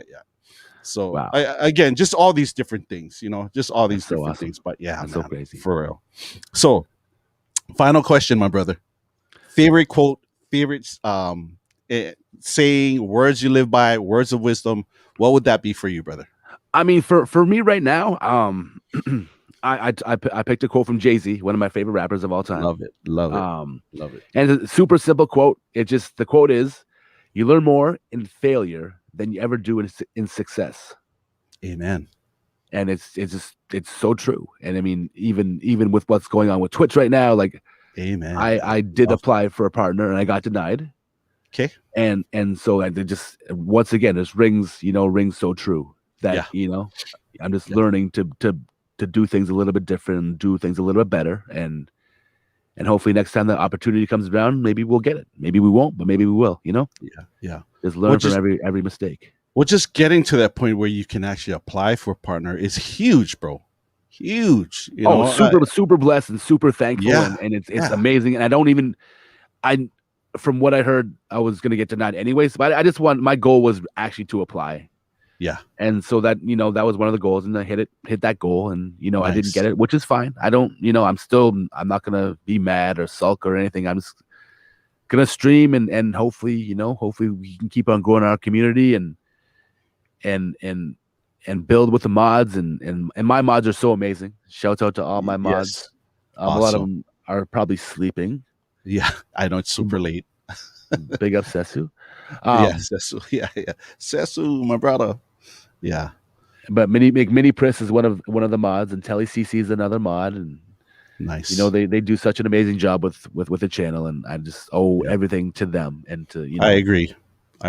They are definitely an extension of who we are, and they represent us in the best way. And not only that, they take care of the channel. They take care 100%. Of what we miss. So many things that we're doing, and the mods are in there. On Tuesday I was doing my no mic, and I didn't have any mods for the first hour and 15. And granted, it wasn't super busy, but sure, I didn't realize how much I rely on them until then. Yeah, and I was like, oh my god, I'm so lazy. Of course. I used, like, at the very start, I was doing the shout outs to everybody and everything on my own, and I was fine with that. But now I'm just I feel so spoiled and so fortunate to have amazing mods. It's the adage of you don't know what you got until it's gone. Right, exactly. And that hour 15 minutes was horrible. It's hard. I would suspect it was just probably challenging for you, right? Because none of them are there. It was You know? challenging. I mean, there are certain things like I bought a stream deck for my for this Okay. Yeah. setup. Love it. So that Yeah. kind of saved my life a little bit. You know, I can Sure. press certain buttons and I can have certain things pop up, which is awesome. Yeah. But there's nothing like, not having to worry about Of course. doing every single shout out and doing and Yeah. missing stuff. Because I mean, that's my biggest fear on Twitch is just like, oh shoot, I missed a person, or I missed, I missed some bits, or I feel horrible if I don't shout them out, unfortunately. And then that's just the way I am, right? I feel the same way too. I mean the same. I total agreement with you. And many times, like my mods they'll either text me or they'll find some way to connect with me and say, hey, so and so gave this just in case I missed it. Oh, so and so is in the room and all these right. And we need that, especially 100%. Especially like your channel too, like because your chat kind of blazes too. I see your stuff just go like there's not like yours. I can see where you can miss a whole bunch of stuff, bro. Like for real, It's and I think I have too many timers going off, so I think that kind of it makes the problem worse a little bit because there's so many timers and so much other stuff going on. So that makes the chat go by faster, and it should maybe slow those down a little bit. But brother? Do you, man? Bro, let me tell you this, man. Like, I know you don't like to use the P word, but I will. Like partners on the horizon for you. And if there's any way myself and the 808 Ohana can be there to support you, all you gotta do is let us know. We'll be there for you, bro. 100%. You know that, man. For real. Honestly, as you guys have already done way too much, way more than ever. We can do more. We can do more until you get there. Right, we can do more until you get there. Why? You deserve it, bro. You deserve it, Flash. You really do. I appreciate. You're one of the good guys, man. You really are. You really are. I love your stuff. I love what you stand for. I love what you do. You're a great guy, and I always say, like, all bald head guys, they rock. Most good looking people on the planet. You know what I mean? Of course. I mean, right? Who could argue that? Nobody. DJRell E Rell, same thing too. Bald too. Hey, man, they got Rell E Rell. Come on, you know what I'm saying? But the bald head gang. Yes, right. That's right. But bro, man, I appreciate your presence. I know it's super late for you and taking time. Again, shout out to the Flash mob. Telly, I appreciate you, sis. Thank you so much for allowing us to have Flash with us for a little bit. I know it's super late, bro. But Flash, let me turn it back over to you to the chat room. Say your thank yous and stuff, and I'm gonna let you. Man, it's weird because there's one chat's like not moving at all. There's one chat on this side. I know it's crazy. It's crazy. It's So anyway, shouts out to big up the Flash mob, big up Just Lounging, the K Dub. I'm gonna do my rating. Yes, the K Dub fam. Shouts out Mace, big up Sesu. What up, Aloha Mish, Nick B 707. What's good? And honestly, all your mods are so amazing. It just they hold you down so well, and they really do. They take care of me. I appreciate them so much. Yeah. Big up M Westling. Big up Mini Priss. The fam is here. I think I'm good. Good, bro. And once again, Chat Ohana, do me a favor. You have Flash's emotes. Go ahead and drop them. Flash. If you don't, please give me the good vibe emotes because I know everybody has those. Yes. Yeah. Drop the best vibes. Drop whatever you have. Best vibes. All good. All good. So the funny story when you said that today, because we raided into your channel this afternoon, right? I did a pop-up this afternoon and we came into your channel. Thank you. So you're welcome. Princess Leohonu, when I first started, she's like, I have an idea. You know the Best Buy emote? Change it and put best vibes. So good. And she deserves a raise. She really does, and so many other mods do as well. So every time when people compliment the best vibe emotes, she'll actually tag me. And it's her way of saying, you're welcome, bro. You're welcome. So I want to give where credit is due. I didn't come up with it, but she gave it to me. And I appreciate her so much. I love her jokes. Like amazing. Yes. Flash. Love you, brother. Again, anything I can do to help you out, man, you let me know. Hit that partnership, reapply. Let us know if it's something in terms of getting those numbers up for you. You just call us, and then we'll make something happen, bro. We got you, man. Promise, we got you, man. Again, Flash. Really we'll talk soon. Be well. Stay blessed, man. Love you, bro. We'll talk soon. Take care. All right. Peace out. Once again, shout out to DJ Flash. Appreciate him so much. I'm gonna bring in my final guest. I'm gonna just keep going. I'm gonna bring my final guest. I'm gonna talk a little bit about it. We'll talk about how we reconnected here on Twitch, but because I actually know him in real life. We've actually met many times in Vegas, and so again, chat Ohana, if you have DJRell E Rell's emotes, drop them. And let me bring this cat on, man. One of my favorite peeps out there. Yo. What up, player? D? What's What up, happening, player? Don? What's crack-a-lacking, bro? You tell me. Can you hear me okay? Oh, absolutely, man. Beautiful, Yeah, bro. Beautiful, bro. Coming in, sounding loud and sexy as hell. What's up, Watch man? out there now. Show you right. How you been, brother? I've been good, fam. I've been good, man. Yeah. Just taking it a day at a time, trying to stay COVID free in this crazy mixed up world we in right now. Man, one day at a time, bro. One day at a time, man. That's all we doing, man. Just staying healthy, man. That's it, man. Just taking it a day at a time. Love it. Before we get into our interview, let me turn it over to you where you can address the chat room and kind of say hello. But let me really shout out really quick the DJ Rock Experience, all from New York. Salute to you, sir. Aloha. I'm gonna turn it over to you, Rell E Rell. Go ahead. Appreciate you. Shout out to the relevance in the building, all the collectibles, everybody that came over to support, my fam Twomp and the cousins, my frats up in the building, all the noobs. Shout out to my brothers at Kappa Alpha Psi Fraternity Incorporated, and just all the ones that support. I appreciate all y'all. My Cleveland family, all the Cleveland family that's in the building, Ohio in the building, and again, all the relevance, all the collectibles. Shout out to Wifey at Kayleanne. She's doing her thing. So big shout out to everybody. I appreciate y'all coming and hanging as long as y'all have. They just left elementary school and she was doing her Anita Baker tribute tonight. And nice. They've been rolling for 4 hours and they came on over to support me. So I appreciate y'all so much. Thank you.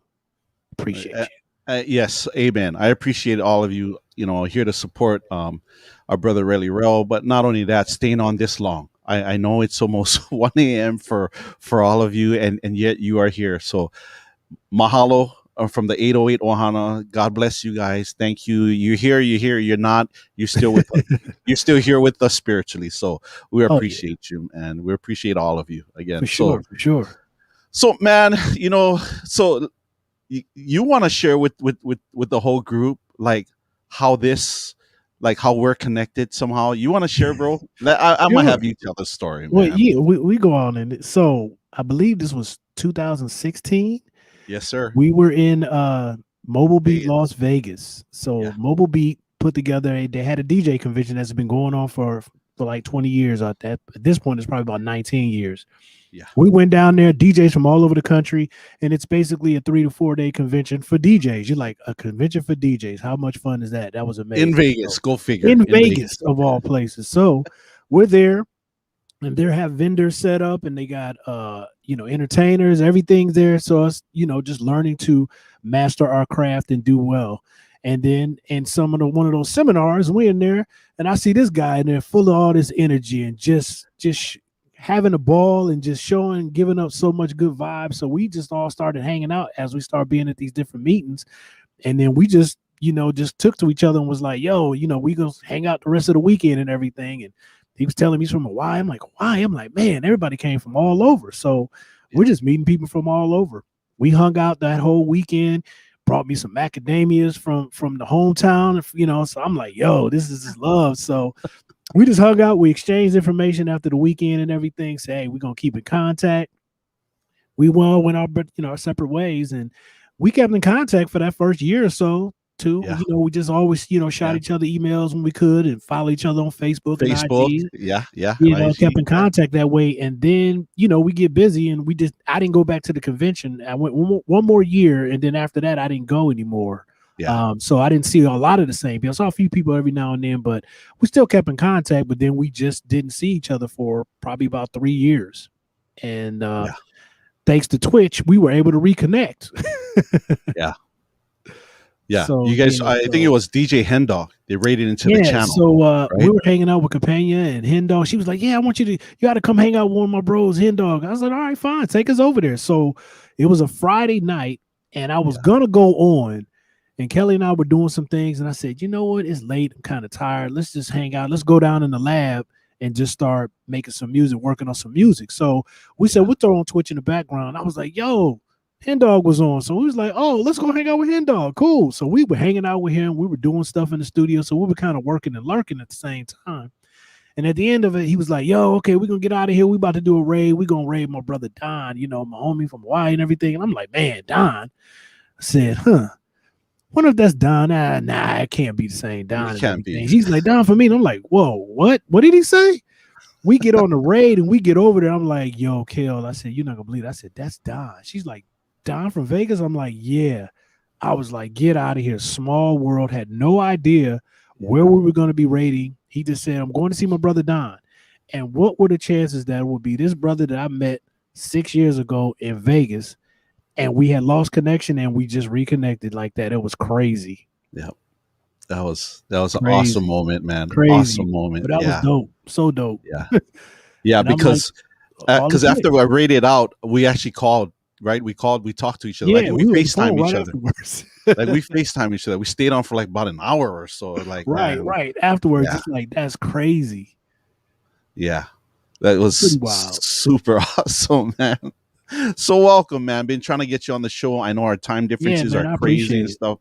No, I appreciate you. I appreciate Kelly. Love you guys so much. But you know, for those that aren't familiar with, you know, with who you are, my brother, if you can kind of just take us again, let me just always start off in the beginning. Where you grew up, when did you start becoming like the DJ? Like, what influenced you to become a DJ, and then eventually jumping on Twitch? Let's start with that. Well, it all started when I was a little kid. No, it was a dark and stormy night. Yeah, a dark and stormy night. No, originally born and raised in Cleveland, Ohio. Been there all my life. So that's home. That's always been home. I got into DJing actually when I was in college. So I was kind of a late bloomer compared to a lot of the people around me that started DJing. So for me, I was just following. I always loved music. Music has always been around the household. So it's always been in my blood, just listening to it. But when I got to college, I started seeing the guys DJ, and I was just kind of fascinated by how they were doing things. And so one of my guys who's actually on Twitch now, I always call him my sensei. It's Prime 237, which is Scott. Scott LaRock was what he was called in school when we were in college, but he played football, but he was also the DJ. So Scott was like that guy that was the go-to DJ. When we were at school. He did all the parties and everything. So I would just be fascinated watching him do his thing.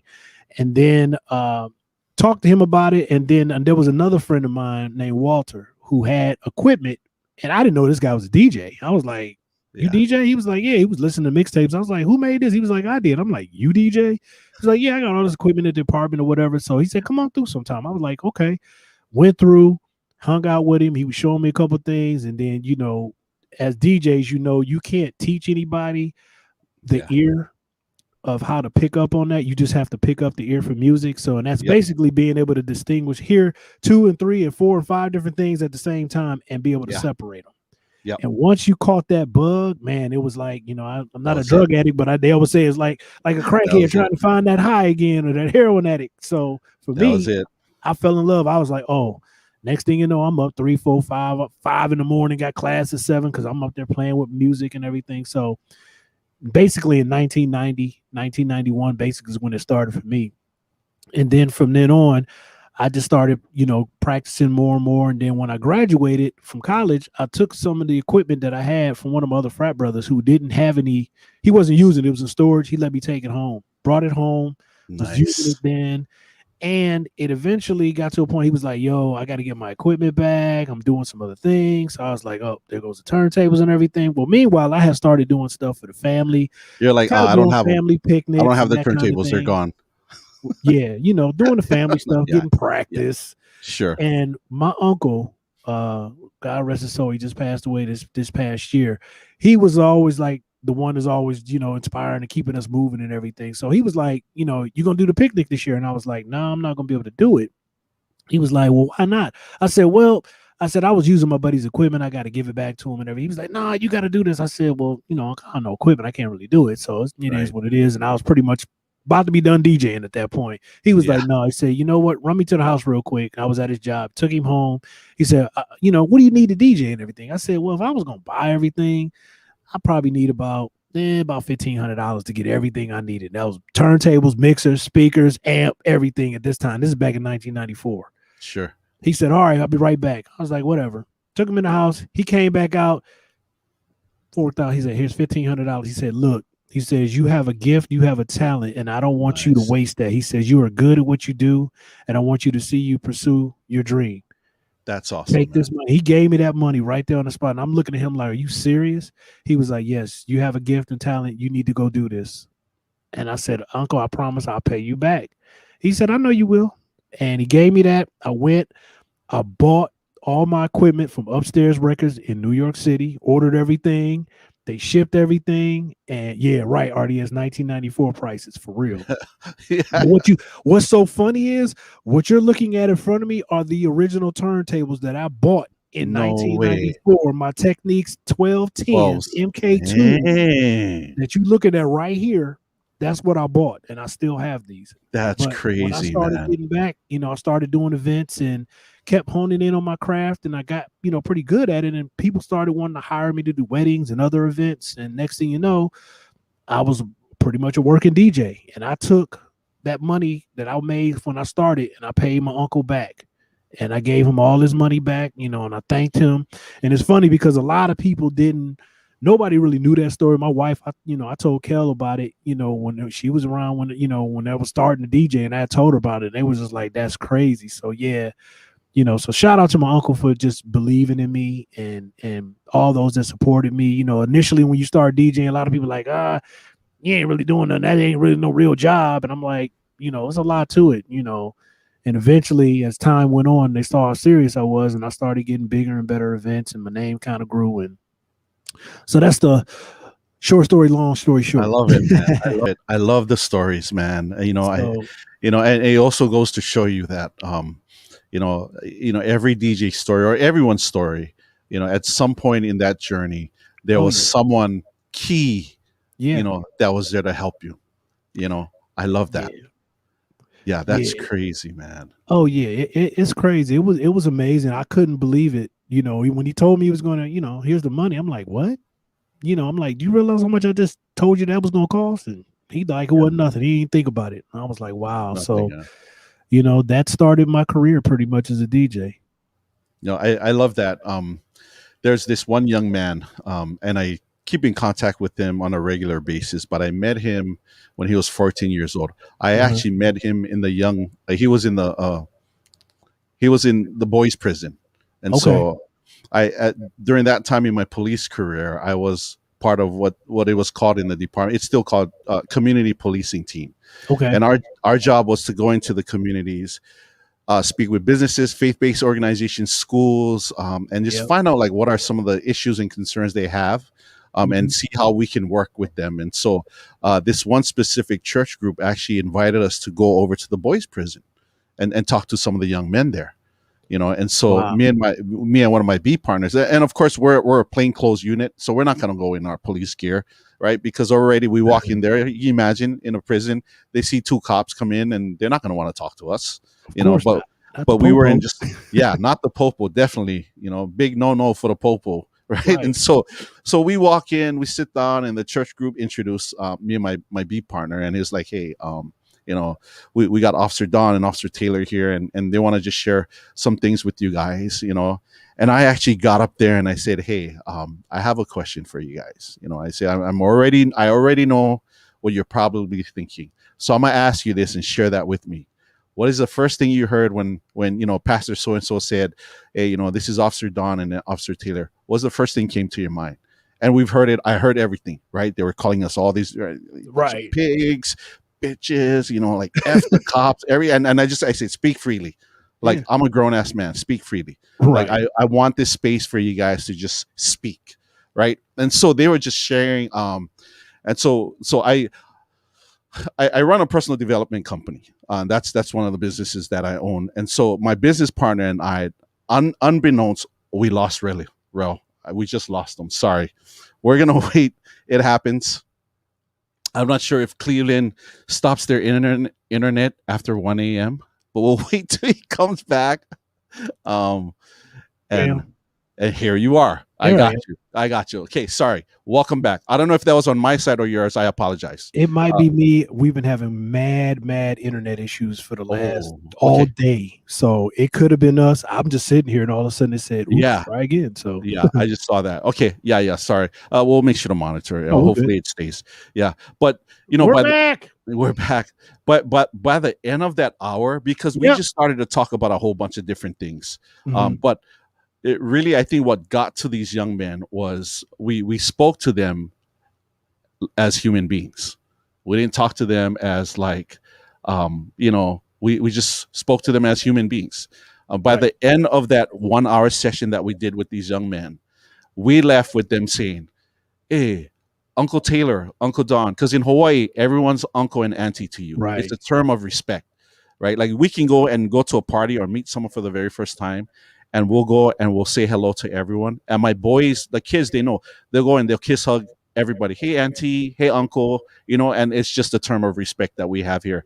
At the end of that 1 hour, we had those boys saying, Uncle, are you guys coming back next week? We weren't planning to come back next week, but we both looked at each other and said, we'll come back for you guys. Right. But I met this one young man, and I actually took him under my wing, and I began to mentor him and my business partner, and he's gone through a whole bunch of things, and he was 14 years old. He's 25 today, so we've had this relationship for 11 years, right? And just recently, again, the whole world is against this young man. Like his parents they don't want him.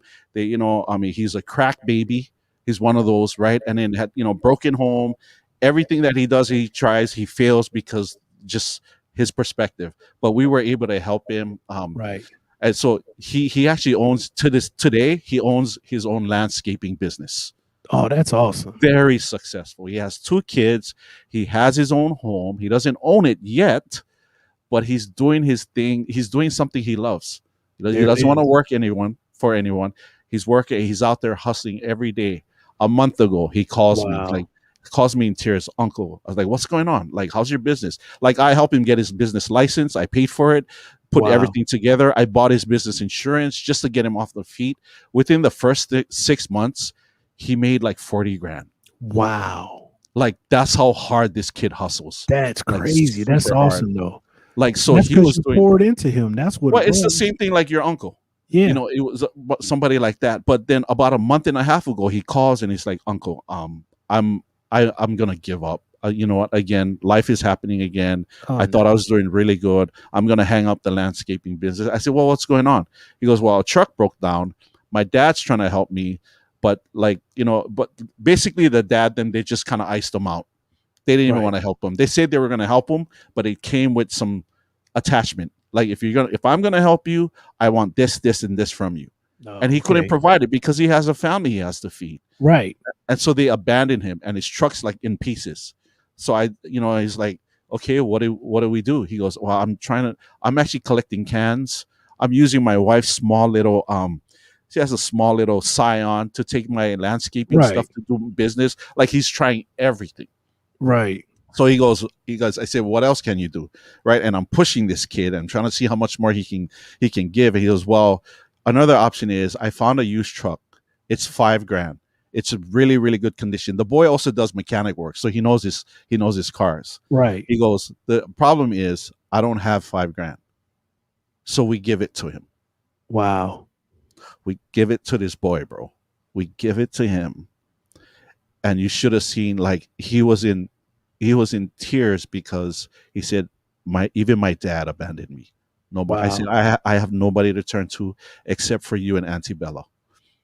Right. And so I said, look, you don't even have to pay me back. Here's how you pay me back. Just continue to do good. I don't want the money. Yeah. I don't want the money. It's not about the money. It's about seeing someone like you moving forward, hustling, busting your ass for your family. Like, that is the thank you give me. I don't want your money. Bro, he just came by last night, dropped off $1,000. Are you serious? Wow. To pay me back. I didn't want to take it. He's like, no. He's like, Uncle, if you don't take it, I'll be very offended. Like, that's the kind of guys you want to help. You know what I mean? You know, like, that's what it's all about. That's what I'm talking about, bro. I mean, to be in a situation like you, to be blessed enough to even pass that blessing on to him, Yeah. that's what it's all about. It, you know, I always been told, and something that I live by is like, to somebody you are somebody. Somebody. You Amen. know, Amen, sometimes bro. you never know, you know, what you can do or who you might be inspiring, who you might be motivating. But Yeah. to somebody, you are somebody. So always, you know, I always live by the adage, you know, you do right by people, you do the right thing, good things gonna happen to you, and you're gonna have Yeah. good things gonna happen to other people. So Yeah. just, you know, that's that blessing right there. You're gonna always be blessed because you're always blessing other folks. Yeah. You Yeah. know, and It's that's the way I crazy. try to live my life as well. You know, I try to help anybody I can whenever I Yeah. can. Right, right. You're not gonna be naive about helping No, people, no, no, right? no, Because not at because all. I'm But you sure know, just like you've been burned in the past by oh people. man, That's just look. it But is you what it know, is. you can see it then, you know, and that comes with just, you know, Yeah. age and wisdom and being in life experience. You'll see certain things and things Yeah. that, you know, yeah, I got burnt in, but it ain't gonna happen again. But Yeah. I was younger, you know, but Yeah. now I'm a little older, a little Absolutely. wiser. You know, I kind Absolutely, of man. look out for those things, you know. Yeah. But that's awesome, Absolutely. man. Yes, yes, yeah. So yeah, that's this young man, bro. You know, and but your story of your uncle just kind of just brought that back, you know. And again, Yeah, shout out to my wife Bella, because I asked her and she's like, "Well, how much is the truck?" I said, "It's 5 grand." She's like, "Are you thinking of giving it to him?" I was like, "Yeah." She's like, "Then give it to him. Let's help him right. out." You know, whereas I Amen. can see for like some people, you know, it's because of the finances, and you know, there's the dynamics behind that with the spouse and stuff, and I get it, I understand. But If you just the giving fact it that if you're the giving it wife from the is right trusting place, me. it's gonna come back to Yeah, you. Yeah, you're yeah, not gonna miss that money was coming back to you tenfold, you know, because you've already absolutely. that's why you continue to be blessed because you're not even worried about that, you know. So that's awesome. Absolutely. You know, and then he just shows up last night, like, "Uncle here." Like, there's no, like, I cannot not give you something back. Oh My yeah. says my intent is to pay you back. It's like, "You need this." He's like, "Uncle, I just made 2 grand. I'm giving you half." I was like, "What?" Right. You know what I mean? He's like, "I would give you two, but there's some things I still got to feed my family." I said, I didn't even accept anything, Right. you know. But you just, again, you know, you hear stuff and see stuff like that. You're like, man, how can you not root for this kid? You know, just Oh trying to do yeah. his best. That's amazing. You know, like, what a success story for somebody like that. Oh yeah. You know, you know. That's what it's all about. Yeah, man. So let's kind of veer back. I'm so sorry. I didn't mean to get off Oh no. topic and I talk about, we you no know, but worries. I'm sure there's so many stories like that with you and so many other DJs, how we use our business and our craft to serve others, right? You know, I mean, Oh yeah. we're a service oriented entity. That's what we do, Exactly. right? You know, Yeah. and bring a lot of joy to people and stuff like that. So Oh yeah. so when did you discover Twitch, and how did that happen for you? Well, it's probably similar to many of the DJs out here. You Okay. know, when the pandemic hit, I was Yeah. literally Yeah. about to do an event. It was literally St. Patrick's Day. And right No. before St. Patrick's Day, the day of it, I was supposed to be doing an event at a bar grill, that their biggest night. And they were talking about, nah, this COVID thing is real. And Yeah. I was like, you know what? I'm not going out. So Yeah. I told them, I said, you won't see me. I'm not going to do this. And at that point, the next day, we were literally on lockdown. So everybody's kind of antsy, not knowing what's going on. I said, you know what? I'm gonna go on Facebook. I'm gonna go live just to Yeah. play some music, kind of get people's minds off everything, and just Yeah. start playing Yeah. and do what I do. We went live, start streaming, and naturally, like everything else, you get cut off every 15, 20 minutes. Yeah. So we would just reboot, keep going. And this was going on. And it really was like my neighborhood. So like all my neighbors and everybody was tuning in, and everybody was having we were just having a big party all the time. And it was fun. Everybody was feeling good. They were like, man, this is helping me get away and helping to take my mind away. So started doing that, but I was like, it's got to be another way because I'm tired of getting cut off. I was talking to Sure. my sons, and they were like, yeah, Dad, you should think about Twitch. I'm like, Twitch? What's Twitch? Well, they play Yeah. games, they're gamers, and they were like, oh yeah, my friends on it all the time. I'm like, you think? Yeah. They was like, you should be able to stream on there. I'm like, really? So I looked into it, researched it a little bit, and I said, you know what? Let me try it. Got on the Twitch, started navigating my way through it. Me and wifey were trying to figure it all out, and I said, all right, let's try it. And I got on, and it started working, and I was like, okay, folks, we're done with Facebook. You need to come on over to Twitch. So Yeah. at that point in time, I had about a faithful 40 to 50 people that were rocking with me every night. Brought them over to Twitch, and we just started riding it out. And thankfully, I was still trying to figure this all out because it was new. I didn't know everything. And fortunately, one of my friends, well, he became a good friend, my brother, shout out to DJ Blend. out in Cali. Nice. Glenn saw me on Twitch and was like, "Yo, what is up with this dude?" So he started hanging out in my stream, and I would follow him back and go hang out with him. And he was like, "Dude, like, you should be getting paid what you're doing." I'm like, "What are you talking about?" He was like, "Why aren't you doing this?" I was like, "I don't know. I'm new to this. I'm just DJing. I don't know nothing about all this other stuff, but I'm trying to learn." He was like, "Let me school you." Basically took me under his wing, showed me the ropes, the ins and outs of how to do this, how to do that, how to navigate through Twitch, and basically taught us Twitch. Nice. From then on, we were fam, and this was basically in March of 2019, 2020, going into 2020 and or 2020 that year. So we just kept going on, kept navigating. All the people that were with me stayed with me, and we just kind of built this community on Twitch and just kept riding out. And it was always the thing of, it was never about making the money. I was just wanted to do something where I could just DJ without being interrupted. That's all it was. People were tipping me, and that was beautiful. I appreciate it. Sure. But it was all about making people feel good. I always tell people that ask me about DJ, what's the biggest thrill? I said, it's not the money. I said, it's the ability to be able to see all those people out there having a good time. Yeah. When I see people and I see ladies' hair have sweated out, their mascara's running, they're holding their shoes in their hand, and they're just wore out. Nice. That is the biggest fulfillment I can get. You can't put a price tag on that. Yeah. That's what keeps me going. But to have these folks there wasn't a night that go by, Don, that somebody would say, "Yo, I really needed that. I was in a bad place today. I needed this something to make me feel good. And that made my night. I can move on now. Thank you so much." That's to this day, I still get comments like that from people "Yo, I had a rough one. We a year and a half out of this pandemic, so to speak." Yeah. And I still get comments like that. And that's what keeps me going. So, initially you get in here, you get to rolling, and it's like, oh, now you want to make partner and all that. And I was like, you know what? I don't worry about that stuff. Right. I like the people that come in and hang out, and we have a connection, and we're like family. So, when I say the relevance, that's the family. We've been together. I look up, somebody just resubbed. It's 13 months. I'm like, you've been with me for 13 months. Isn't that crazy though? That is nuts. That's crazy, man. So that's, the long end of how we all got it, pretty much got to Twitch. I love it. Been blessed enough to still be over here. So I love it.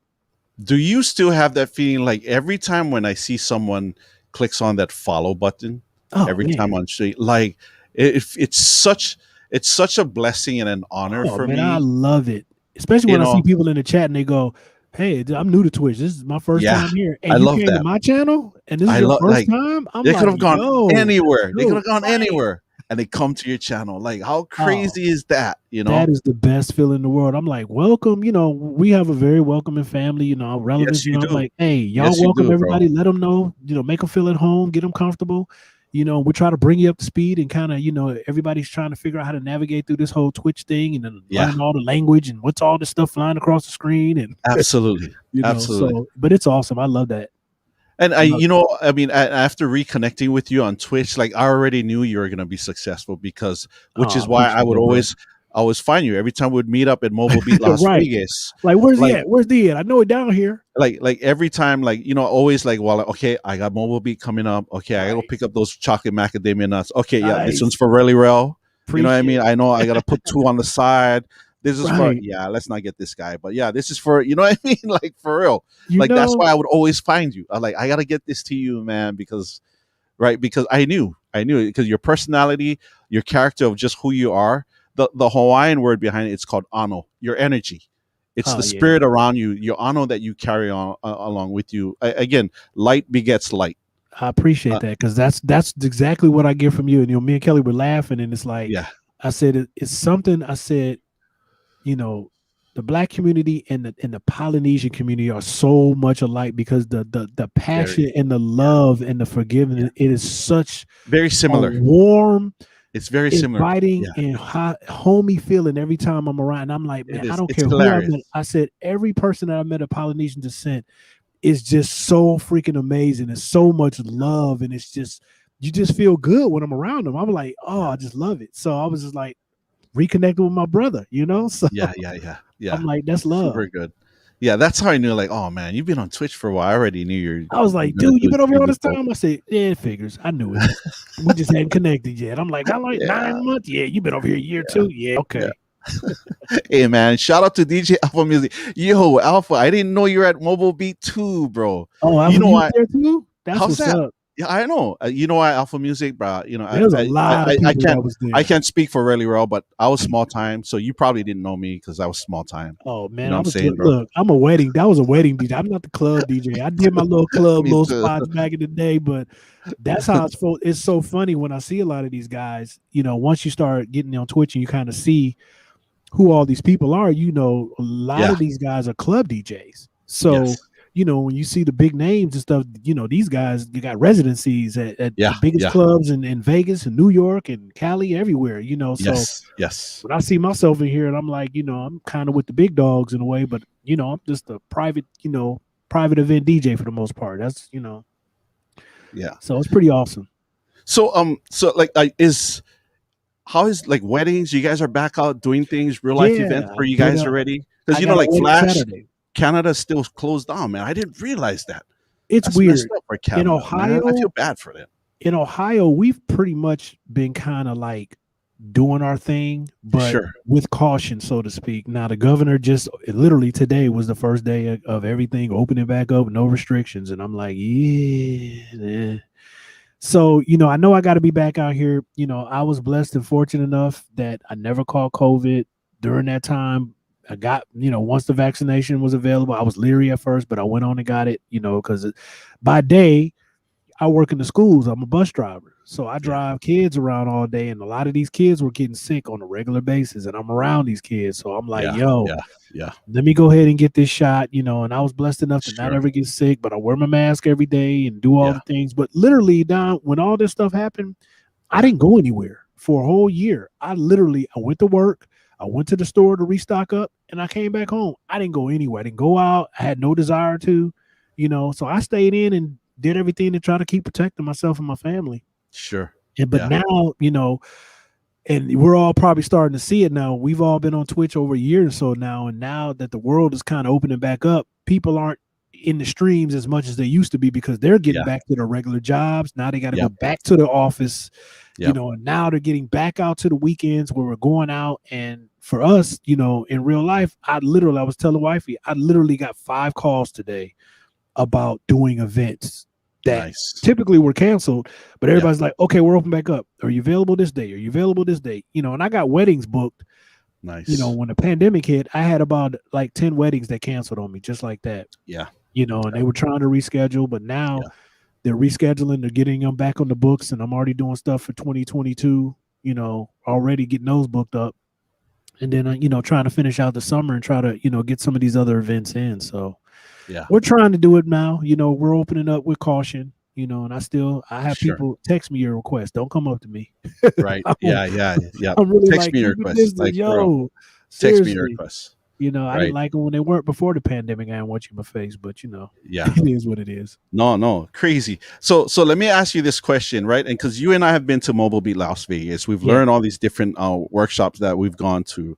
Maybe this is something where we, I'd like for us maybe to kind of just have this talk story session with some of the DJs and also with the viewers on just like, so when someone calls you and like, let's say they inquire for a wedding, you sit down, if you're able to, you sit down and you meet with the couple.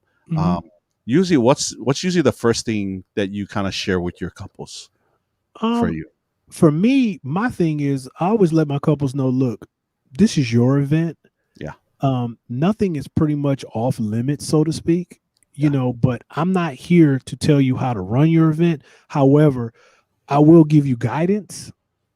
I've been doing this over 20 years, so I kind of know what does and what doesn't work or what's kind of an obstacle. It sounds good initially, but then when I break it down to them, I'm like, probably one of the biggest things I always tell people that I was like, okay, we want to do this, and then we want to do this part of the dance, then we want to stop. And we want to get everybody back together, and we want to try to do this part of the event, and then we want to stop the party again and do that. And I'm like, no. Let me jump in right here. And I always tell people, I said, the last thing you're going to be able to do is to stop people that's ready to party to do something ceremonial, whatever it may be. Get all of that out the way, do it all, and then when it's time to party, you're not going to be able to get those people back and get the attention that you want to do what you want to do without feeling offended. because these Sure. people, you got to realize people have been through the wedding, they've Yeah. been through cocktail hour, they've Yeah. been through salads, they've Yeah. been through toasts, they've been through every other dance and everything else. They've been with you since like 12 o'clock that day. Yeah. They're antsy, they're hungry, they're tired, they're ready to party, as well as the bride and groom. Yeah. Yes. So those kind of things. But pretty much just let them know that we can do whatever you want for the most part, but Sure. don't feel obligated that you can't do this, can't do that. I always tell them nothing happens until you guys are ready, so don't Yeah. freak out. I agree. And I always tell them I have a microphone, which means I have power, and that Yeah. means I can make things happen. Yes. So relax. No, I agree, and I like what you said, because, and I would like to think, like, how you talk about, like, they want to do the cake cutting, then we'll do some dancing, and then we'll stop, and then we'll do some speeches, and then we'll do some dancing, and we'll come back. So being that Hawaii is a destination state, I realize that it depends. It's geographical. So like a lot of the East Coast weddings, like when they come to Hawaii and I'm help planning the reception, like that's usually their format style. Like we want to come in, we'll have dinner, and then once dinner is done, we'll do some, we'll do like the first dance, and then we'll, we'll have some speeches, and then we'll do some dancing for like 20 minutes, and then we'll come back. And many times I said, look, may I suggest something? Like, I think that would work perfectly if you're on the East Coast. You realize you're in Hawaii, right? So if you look behind me, there's the ocean, and why, like, you want to spend most of the time enjoying that, rather than, I get it, the speeches and stuff. So maybe perhaps let's hit all of that first and take care of all of these things, and then you can party and do whatever you want. But even before that, usually when I sit down and I meet with the couples that, again, they're just inquiring, and usually the first thing I learned this at Mobile Beat, and Alpha Music. If you want to chime in, or any other DJs that want to chime in on this, one of the first things that I'll talk to the couple is, my question to them is this: if you can describe to me what your wedding reception would want to look like in 3 words, what would it be? And most of the time they don't think about that. Right? Because they're thinking more about, I want chair covers, I want centerpieces, I want lightings, I want pipe and draping, I want, this photographer, I want a photo booth, right? And all these different things. And usually when they stop, it's like, and I said, the reason why I ask is because when you give me those 3 words, that will tell me what kind of wedding you want, and I can help you formulate that wedding. And so like the last couple I had that, we sat down and they're like, okay, we want a wedding, we want it memorable. We want it to be more like very family oriented. Right. And the last one is, we want it fun. And I said, I am so happy you said you want it to be fun. Keyword. Like, thank you so much. Because if, many people don't think, like, of course you want to have fun at your wedding. If you're not having fun at your wedding, then you're having a funeral. Oh, absolutely. Straight up. Right. Like, nobody, but I said, nobody remembers what you ate at a funeral. Well, at your wedding. Well, and the thing is, like, for a lot of people, like, they always say this: 2 key factors that happens that's very key at any event. It's the entertainment, that's your DJ, music, band, and the food. But between the 2 of them, it's either really, really good or crappy. Really, really bad. And right. you don't it's want to be never the in one between. Talking about the food and not talking about entertainment. That's a problem. That's right. That's right. Absolutely. There's only so many ways you can dress up chicken marsala. There's only certain ways, right? Because if the centerpieces were gone, can you still have your wedding? Yes. The chair covers are gone. You want to spend $3,000 on broccoli, or would you want to spend that kind of money on your entertainment? I'm just saying. Yeah. Because I'm saying, if they can remember what they ate at your reception, then that means your entertainment did not do their job. Yeah. Yeah. Absolutely. So, that's always been my thing too. Right. And the most unfortunate part about us as DJs, Alpha Music, I know you'll agree with this, is that many times when it comes to weddings, we're one of the last ones they think of. Oh, always. Unfortunately, right? We're first in, last out too. We're the first ones there, like with the staff. Like we can be just not doing anything. We can be behind our DJ booth, and like the light goes out, and then they'll look at us as if it's our fault. Oh yeah, like, there's no water. Whoa, okay, hey DJ, what you guys did? DJ don't have no water. What's the problem?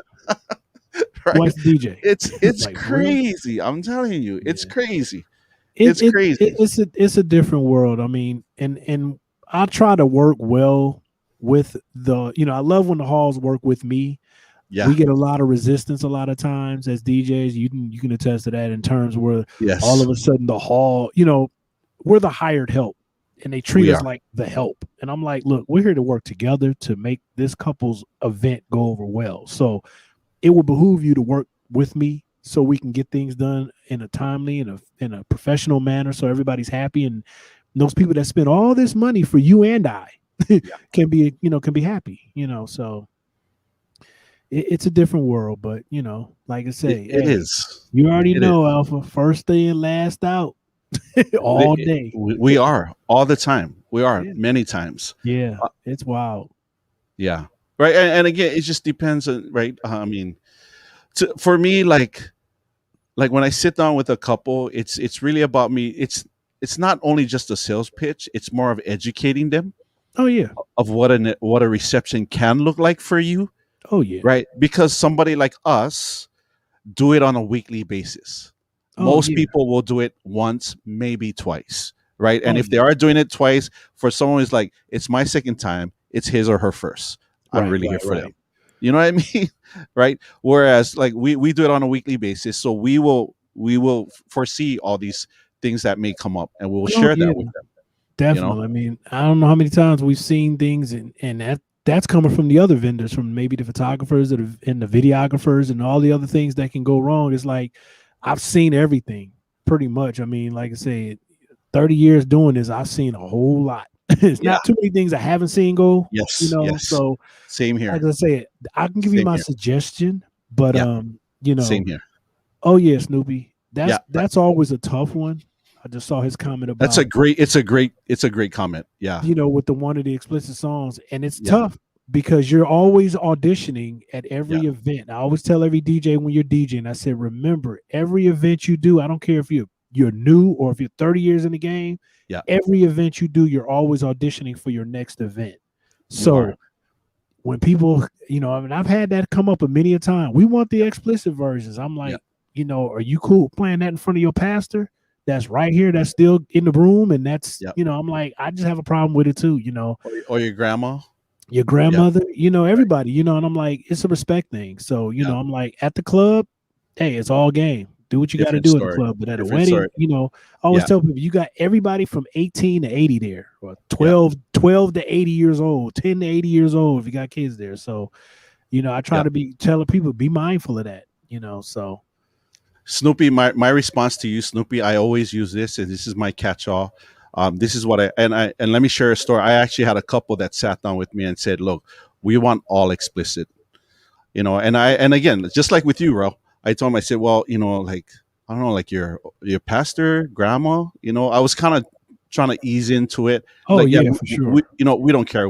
That's really what we want." And I said, "Look, I'm gonna be honest with you.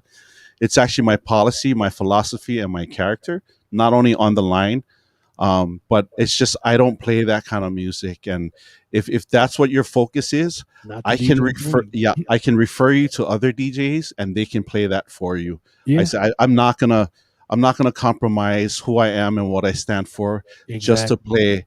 play. And what was the crazy part? The couple was like, you know what, you're absolutely right, and we didn't. We ended up not playing. Just stand your DJ Mhm. Snoopy, stand your ground. Yeah, Stand your ground. Why? know your Because worth. and Yeah, yeah, and know your worth. And even if they don't go with you, there's someone else that will, right? yeah. Maybe Because not at that time, but you're setting that's up for yourself. Yeah. I always look at it like this. I've been blessed enough that I've actually recycled one wedding like 8 times. Yeah. So from that Yes. one wedding, I've done 8 others because of the people Yeah. that have showed up to that wedding and say, "I want you to do my wedding," and then they came to that wedding, and then those people said, "I want you to do my wedding." So Yeah. 8 times it recycles. So that's what I'm talking about in terms of, hey, you're always auditioning for the next gig. So Yeah. keep that in mind. And not only that, like not just the guests, Mhm. the vendors are watching too. Oh yeah.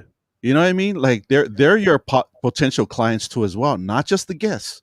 Don't just think the guests are watching. It's your vendors too. Like again, the servers, Like Oh they yeah. see every event and they know Oh yeah. who the good DJs are. They know who the crappy ones are, I tell right? you what, So I make it my business to always, make sure I do what I can to take care of the staff because yeah, unfortunately the staff, they really get the short end of the stick pretty yeah, much all the time.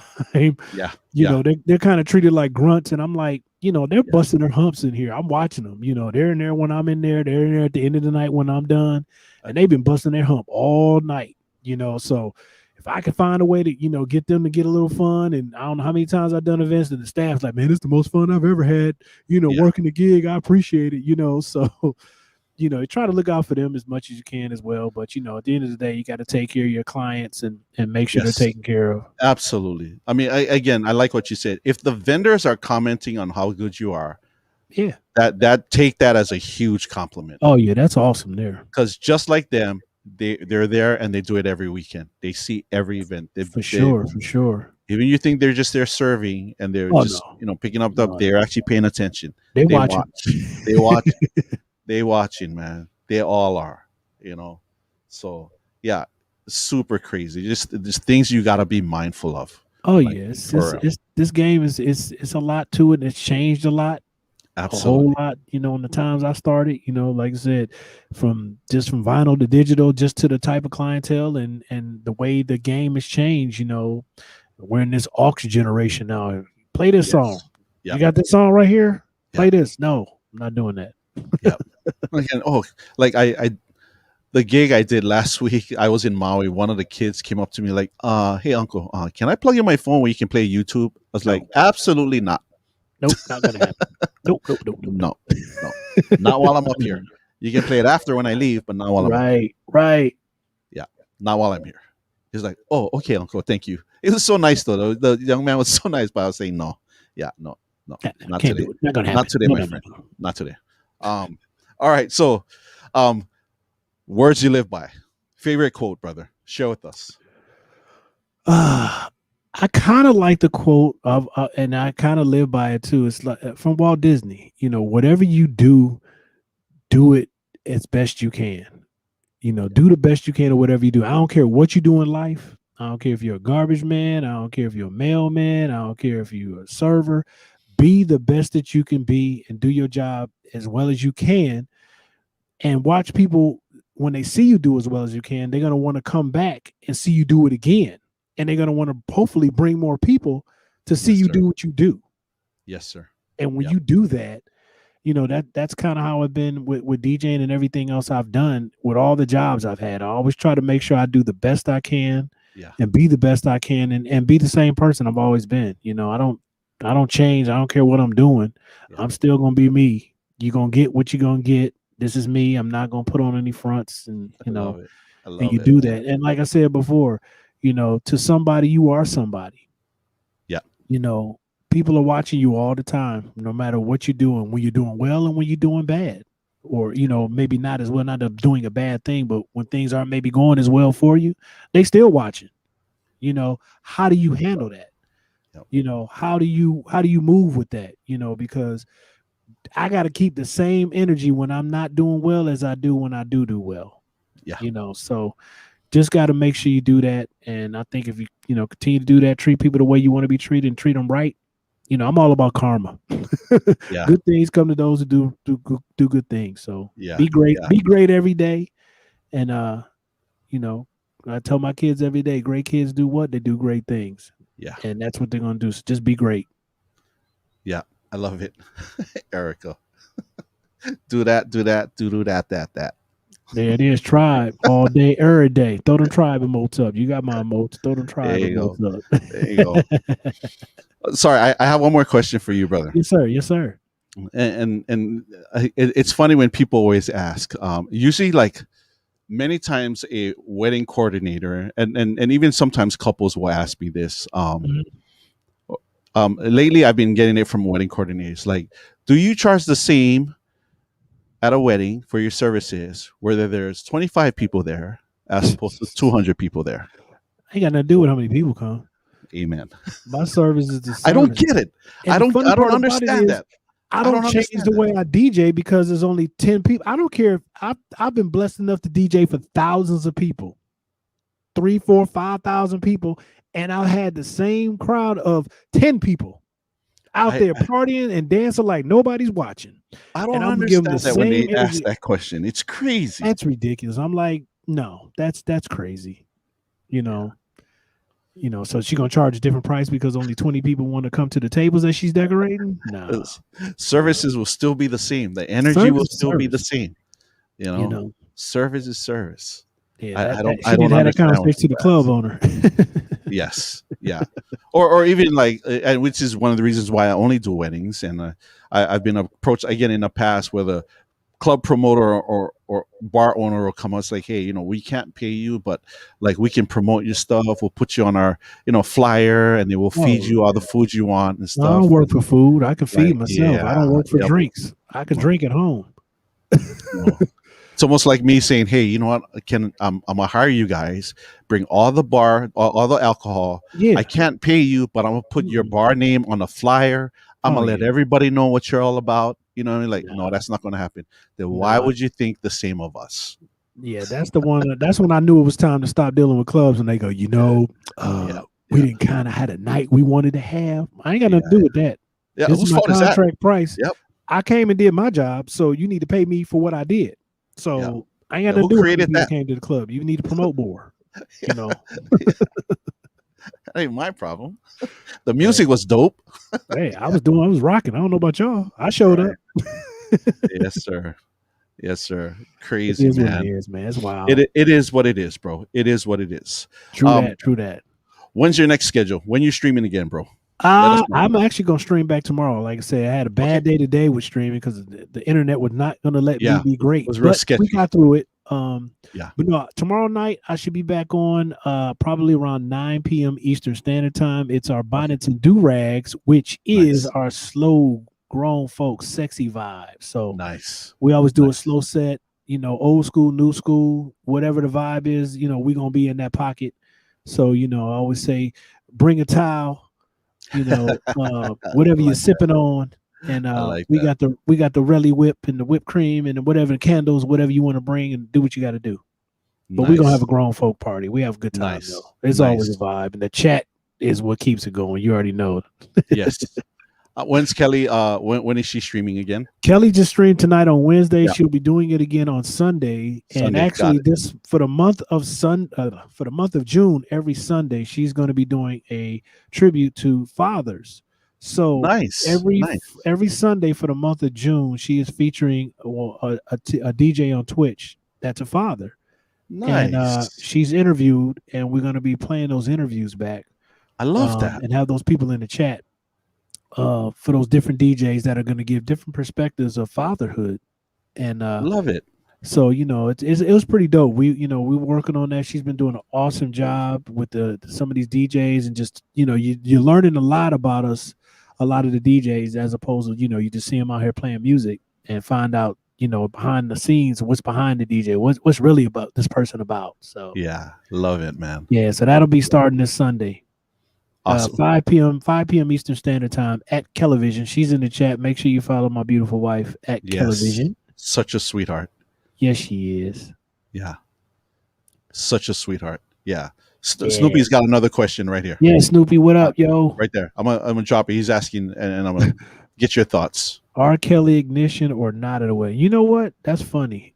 I don't even play R. Kelly anymore. As crazy as and I wasn't like that initially, but I got to the point now where it's not worth the battle or the hassle. Now, granted, I can't take away what he did from his music he's genius in music, but you got to separate the man from the music at times. But at this point in time, I haven't played R. Kelly probably all year. Yeah. I kind of just got away from it, and I don't miss it in the sense of there's so much music out here, so much music that we play on a regular basis that I don't even worry about it. Yeah. Yeah, I actually will play R. Kelly only if it's requested. Other than that, it's not a choice or a preference of mine. That's just me. That's just I feel you, Erica. It's right. His music is great. He had great music, but of course, so many. And it's not even me. It's more or less. I get a lot of kickback from people at times, and I'm like, you know what? It's not even worth it. So I can tell you now, I've went probably a good 9-10 months now of not playing any R. Kelly music, and it hasn't changed anything I've done. Yeah. Nobody's even missed it that I deal with. So Yeah. it is what it is. Great question though. Yeah, Snoopy. Yeah, great I question, feel you, bro. Flash. Nope, Yeah. not gonna happen Yep. right now. Yeah. Yeah, right there. Yeah. Definitely. Again, right? I mean, know your audience. It's totally up to you. It's a Oh, personal yeah, for preference sure. too. I mean, right? I mean, it's just one of those things. You just gotta know your audience. That's There all. it is. There it Yeah. is. Yeah. Yep. Like for real, man. Brother, man, I love you, bro. Don, man, I love you so appreciate you, much, man. bro. Thank you for taking time. I appreciate Truly, you. truly, Ohana, Like, man. Much love to you. so good, man. So Appreciate you good. guys. Thank you all to chat. You guys are awesome. You had great questions. Hopefully, we answered those for you. And if you Absolutely. always hit me up if you got any questions, Don, the same way. Same here. Alpha Yeah. Music, Flash, you guys, I appreciate you guys. Yeah. No, and this has been fun, man. I have your address, and I got some stuff that I'll be sending you and Kelly soon. So, oh, bro, bless you, man. Appreciate that. Yeah. Thank you. You know how to Kelly, you got some chocolates coming your way. That I can guarantee. So, yeah, gotta make up some time. But nice. Yeah, nice. Thank you again. Yeah, nice. So, and once again, Chat Ohana, again, mahalo nui to my brother DJRell E Rell, the beautiful Kelly Vision for the raid. I appreciate you guys so much. Appreciate you guys. Our brother DJ Flash, thank you, Flash. I appreciate you, and of course, the young and vibrant Kayleanne that was our guest first in the beginning. I appreciate you. So next week, Wisdom Wednesday, we got Remark and Nice. DJ Deluxe coming up next week. So this Friday, I'm actually doing Feature Friday where I have a DJ that I host, and it's going to be DJ Alpha Music. So looking forward to that too as well, check man. back in. Yeah. But yeah, Ro, man, we got to do something on a Feature Friday. I'll hit you up. We'll set something up, man. Yeah, man. Flash, same thing with you, Flash. Yeah. Definitely. But love to you rock out guys. with you. Love to Oh, rock out with absolutely. you. It'd be such an honor to share the same stage for real. Yeah, with you, and then of course Flash. I want to extend the invitation out to you too as well. And again, shout out to the mod squads out there. Shout out to the Flash Mob. Shout out to the Relevance all the way out there. Appreciate all of you guys and all the support Appreciate that y'all. that being here. I know it's super late for so many of you. DJ Rock Experience, thanks for hanging out and being here. So thank you guys so much. I think we just rated out. So let me end the broadcast really quick. All right, man. Appreciate you, Don. Yeah, Much bro. love, bro.